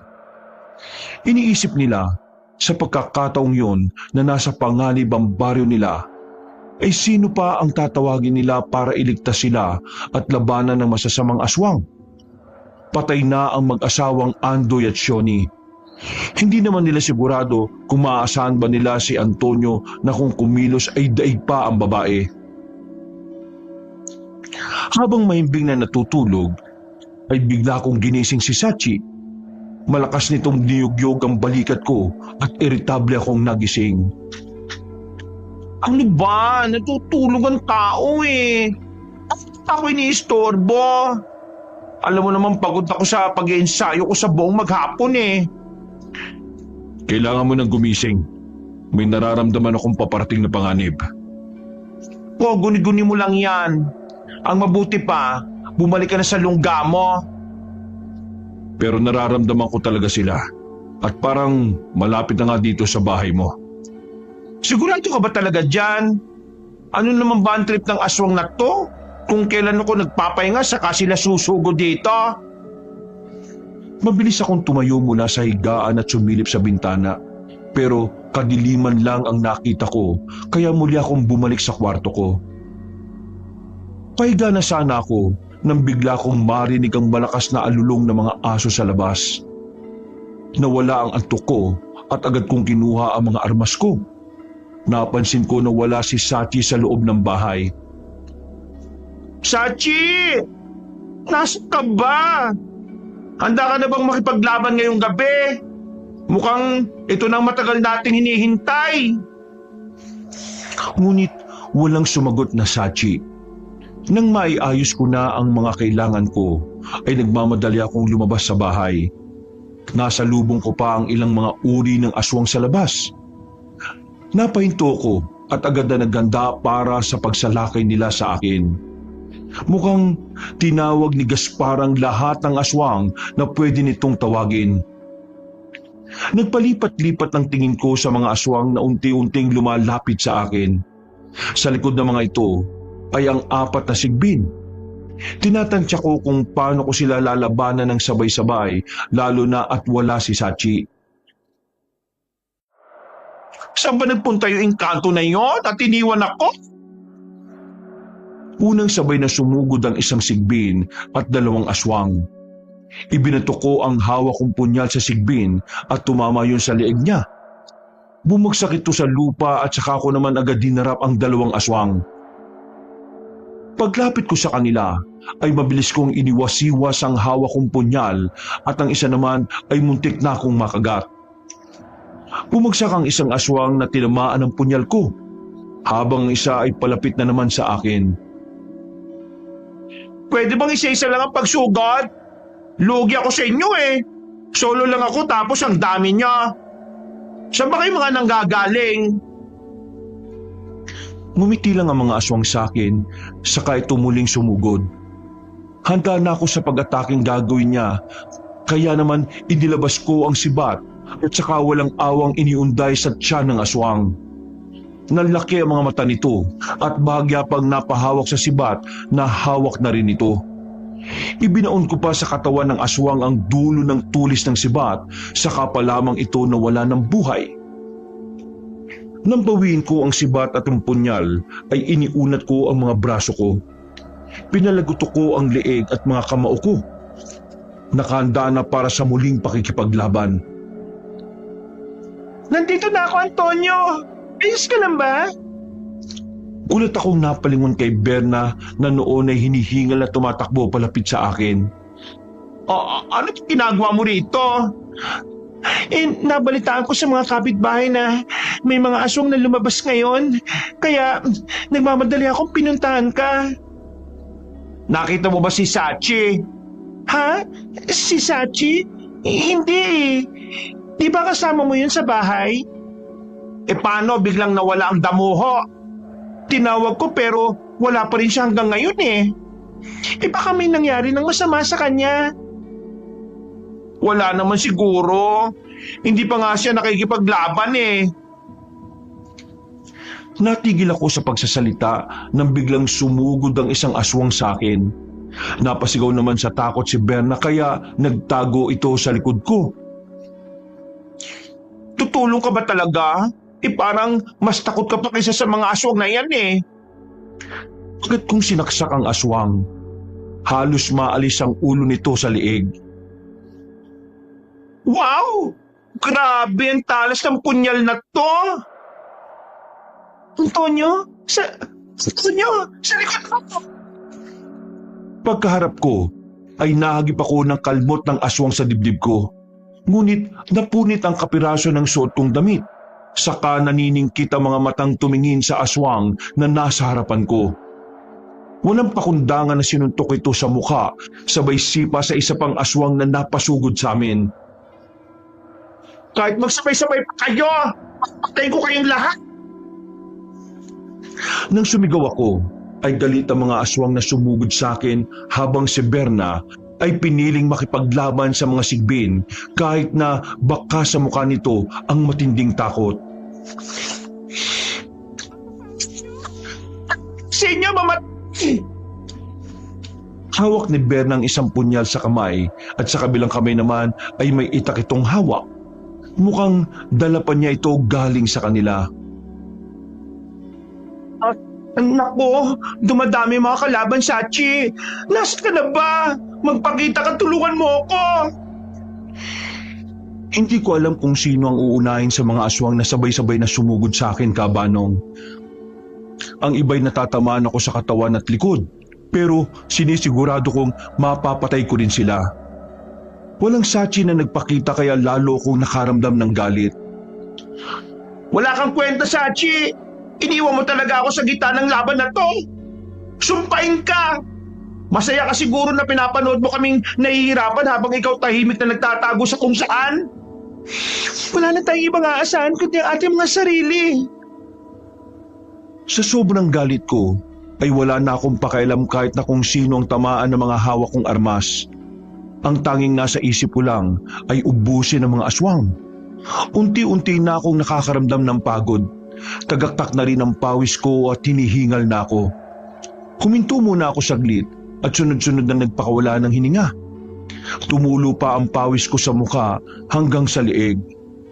Nakita kong natalo lahat ni Berna ang mga sigbin na hinarap niya kanina. Habang nakatitig ako kay Berna, ay parang nag-iibang tingin at pakiramdam ko dito.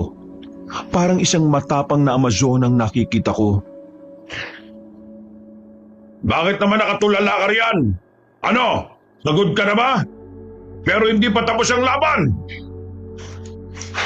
Napatindig ako nang marinig ang malalim na boses ni Gaspar. Nakita kong nasa anyo ng mabagsik na aswang habang nakangisi na nakatingin sa akin. Sabi na eh, ikaw talaga yung pasimuno ng lahat ng ito eh. Oo, ako nga. Kailangan nang tapusin natin ang laban ngayon. Isa lang sa atin ang pwedeng magwagi at pwedeng maghari sa lugar na ito. Tingin mo ba, papayag ako na magwagi at maghari ang kasamaan dito sa baryo namin? Kung ako sa'yo, umatras ka na habang may oras pa. Depende na lang kung gusto mong magaya sa mga magulang mo Hindi ako papayag sa kanila dahil may kutuwang ako para matalo ka. At sino naman? Yang babae na yan na mahina? Sinong mahinang tinutukoy mo dyan? Pangit na aswang. Malakas na humalakak si Gaspar habang kami ni Berna ay nakatingin lang sa kanya. Hahanap ka na nga lang ng kakampi, yung madali pang patayin. Hoy, huwag ka magsalita ng tapos ha. Dahil baka buhay mo matapos kayong kipe.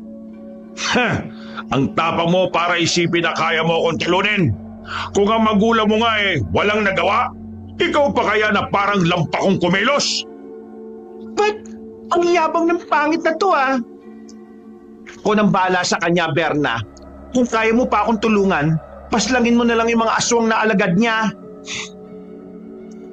Nilingon ni Berna ang mga aswang na alagad ni Gaspar saka mahinang bumulong kay Antonio. Paano kung hindi ko kayanin na matalo sila? Ang dami nila eh.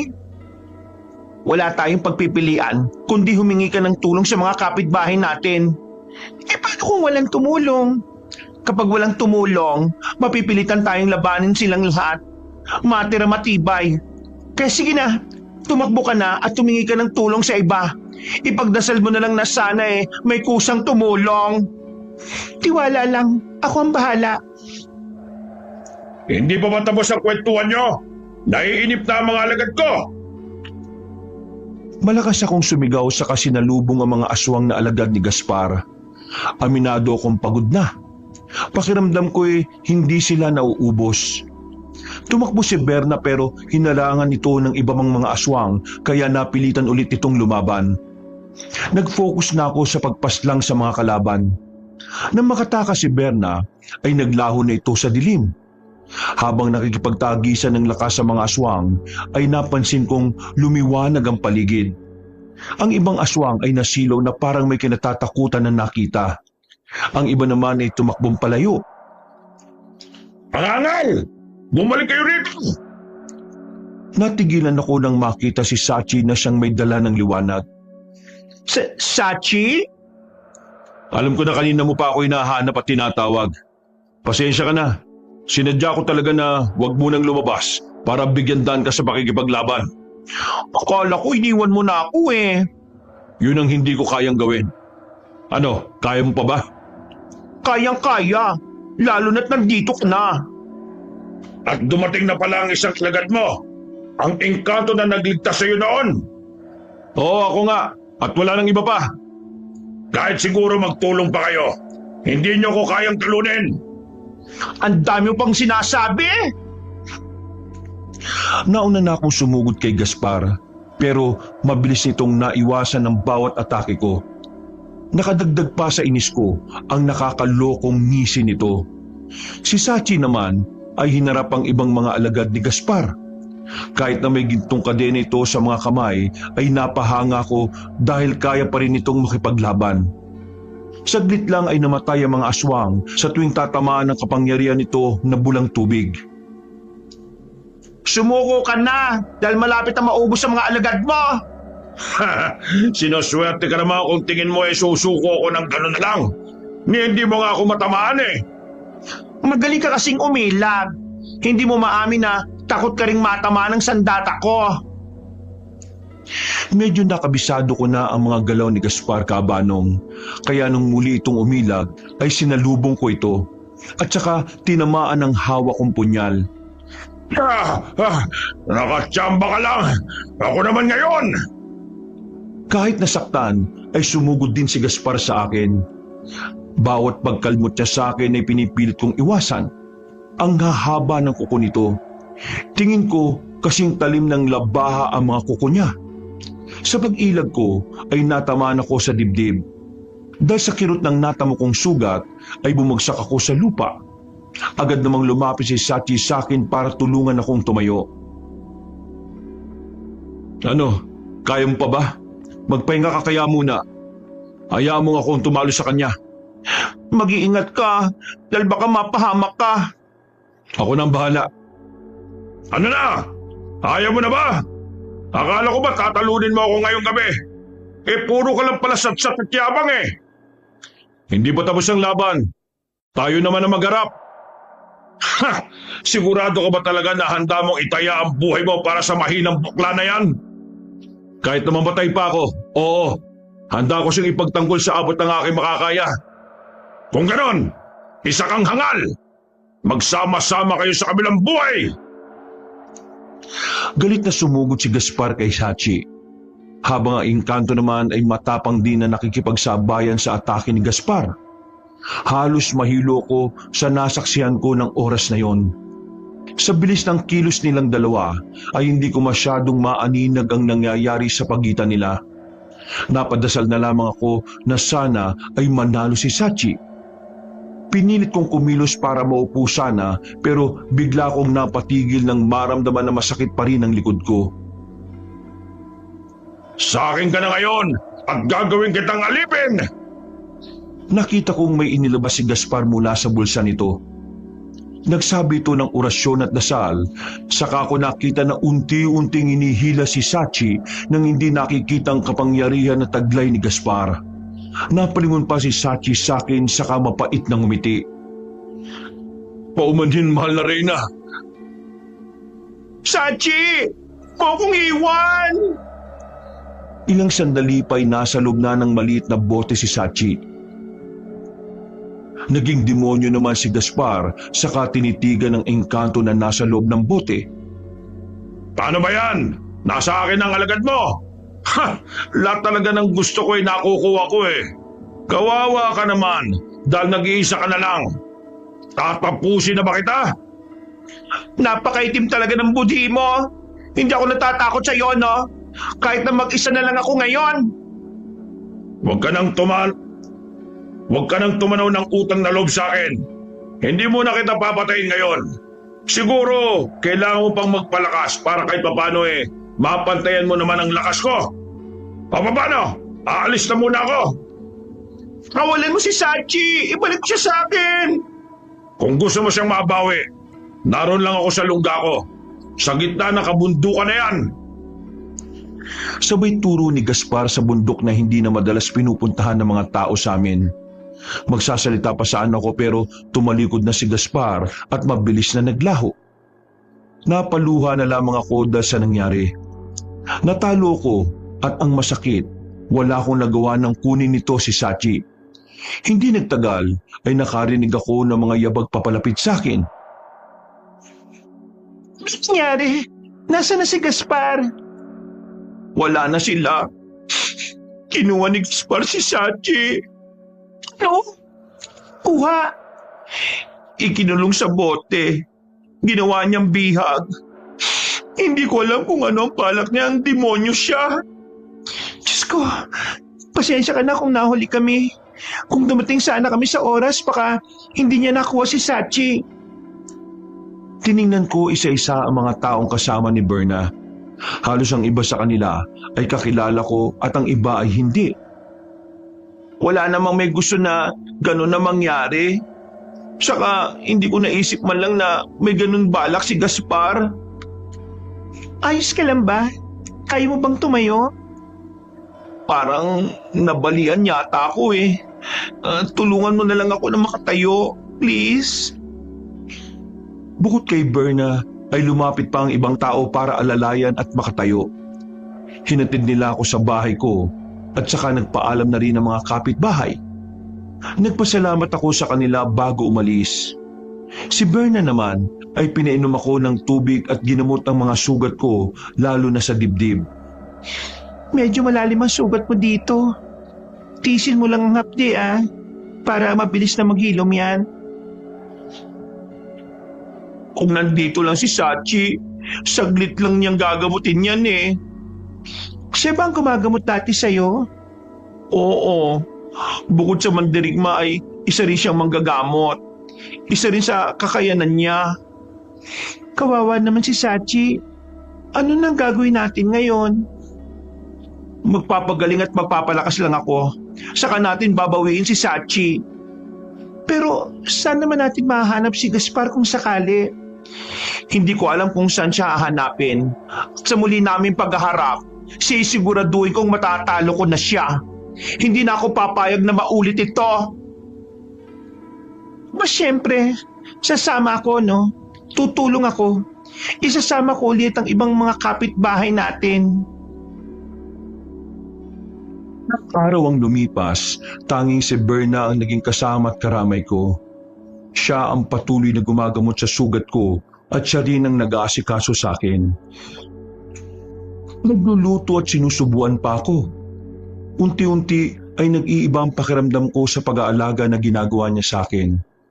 Ang puso kong babae ay parang nagiging pusong lalaki na. Dati wala naman akong mali siya sa tuwing magkausap at magkasama kami, pero ngayon ay alam kong may nag-iiba lalo na sa akin. Nagagandahan na ako sa kanya ngayon. Natutunaw na ako sa mga titig niya at parang musika sa pandinig ko ang tawa at halakhak niya. Nang gabing yun kaabanong, medyo malamig ang hangin. Namaluktot ako sa ilalim ng kumot. Maya-maya'y narinig kong bumukas ang pinto ng kwarto ko. Alam kong si Berna ang pumasok. Gawain na nito na silipin na tingnan ako sa gabi habang nakahigat nakapikit. Akala niya'y tulog na ako pero ang totoo ay pinakikiramdaman ko lang siya. Kagaya ng dati ay inayos niya ang kumot ko sa buong katawan at marahang hinaplos ang buhok ko. Paalis na sana si Berna nang bigla kong dumilat at tinawakan siya sa kamay. Gulat namang napatingin sa akin si Berna. Sorry kung nagising kita. Tinitingnan ko lang kung mahimbing na ang tulog mo. Hindi ka ba makatulog? Matutulog na rin ako. Salamat nga pala ha. Salamat naman saan? Sa pag-aasikaso at pag-aalaga mo sa akin. Yun ba? Wala yun. Magkaibigan tayo. Saka wala namang iba na gagawa nito kundi ako. Mag-isa ka na lang sa buhay at... Hindi natapos ni Berna ang sinasabi dahil mabilis ko na siyang kinabig at hinalikan sa labi. Nanlaki ang mga mata ni Berna habang ako'y nakikiramdam sa kanya. Ilang sandali pa'y nagiwalay ang mukha namin at halos hindi makatitig si Berna sa akin habang ako naman ay naaaliw na tinitingnan ang reaksyon niya. Ginawa? Para saan? Dahil gusto ko. Hindi ko alam pero yun yung gusto kong gawin. Kaga ka? Hindi tayo talo, no? Depende na lang kung ano. Kung nagiging ganap na lalaki ka na. Ngumiti ako sa sinabi ni Berna. Saka ako tumitig ng matalim sa kanya at tinaplos ang pisngi niya. Paano kung ganun nga na nagiging lalaki na talaga ako? May pag-asa ba ako na magustuhan mo ko? Diyos ko po naman, Antonio. Kinulat mo ako sa mga sinasabi mo eh. Hindi ko alam kung anong isasagot ko. Alam mo, antok lang yan. Mabuti pa matulog ka na ulit. Simula nang mangyari ang paghalik ko kay Berna, napansin ko na naging iwas na ito sa akin at madalang na akong kausapin. Hindi ko naman siya kinulit at isinantabi ko na lang muna ang nararamdaman ko. Naging malakas na ako at gumaling. Bumalik din ako sa pag-iensayo para lalo pang gumaling sa pakikipaglaban. Dumating ang araw ng itinakda kong araw ng paniningil kay Gaspar. Alas 5 yun ng hapon nang magpasya kami ni Berna at ilang kapitbahay na aakyat kami sa bundok. Kailangan kong mabawi si Sachi kahit na anong mangyari dahil sa ipinangako ko sa kanya. Habang paakyat ay may ilan kaming nakasalamuhan ng mga aswang. Mabilis naman namin silang napatay. Kahit na ano pa ang humarang sa amin ay kailangan naming magpatuloy. Ito na ang huling misyon ko. Ipinagdarasal ko rin na sana ay makamit ko na ang katarungan para sa mga magulang ko. Natag na ang dilim sa buong kapaligiran. Pinakikiramdaman ko kung saan ang pugad ni Gaspar hanggang sa may magliparang paniki sa ibabaw ng ulo namin. Lumayas ka kayo dyan! Binugaw namin ang mga paniki hanggang sa may marinig kaming tinig. Mabuti naman at nakarating kayo ng ligtas dito sa aking kuta. May hina naman ang mga alagad mo na humarang sa amin. Hindi man lang kami napagod. Mas nakakapagod pa nga yung umakyat dito Sinadya ko talagang mahinang ipadala para naman may kaunting warm up kayo. Bago ko kayo patayin lahat. Nasaan si Sachi? Nandito pa rin sa loob ng bote. Tingin ko habang buhay na siyang makukulong dyan. Ibalik mo siya sa akin. Hindi pwede, no? May kailangan pa akong makuha sa kanya bago ko siya pakawalan. At ano naman yun? Ang kapangyarihan ay tinatago niya. Ang kapangyarihan ng bolang apoy. Tunay talaga nagganit ka na at wala kang kasing sama. Hindi ako papayag na kunin mo ang kapangyarihan na meron siya. Walang sabi-sabi lumapit akong pasugod kay Gaspar. Hindi ito naging handa kaya natamaan ko siya sa muka. Napabiling ang mukha niya at muntik nang matumba. Mukhang pinagandaan mo talaga ang gabing ito Ha, nakatsamba ka doon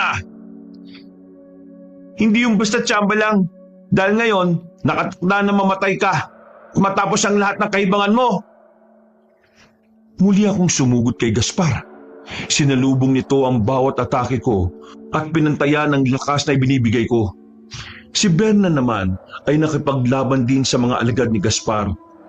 Ganon din ang mga kasama naming kapitbahay. Parang may gera na nangyayari. Gera sa pagitan ng aswang at tao. Kapag natalo kita, ikaw naman ang ikukulong ko sa loob ng bote na yan. Gawin mo kung kaya mo.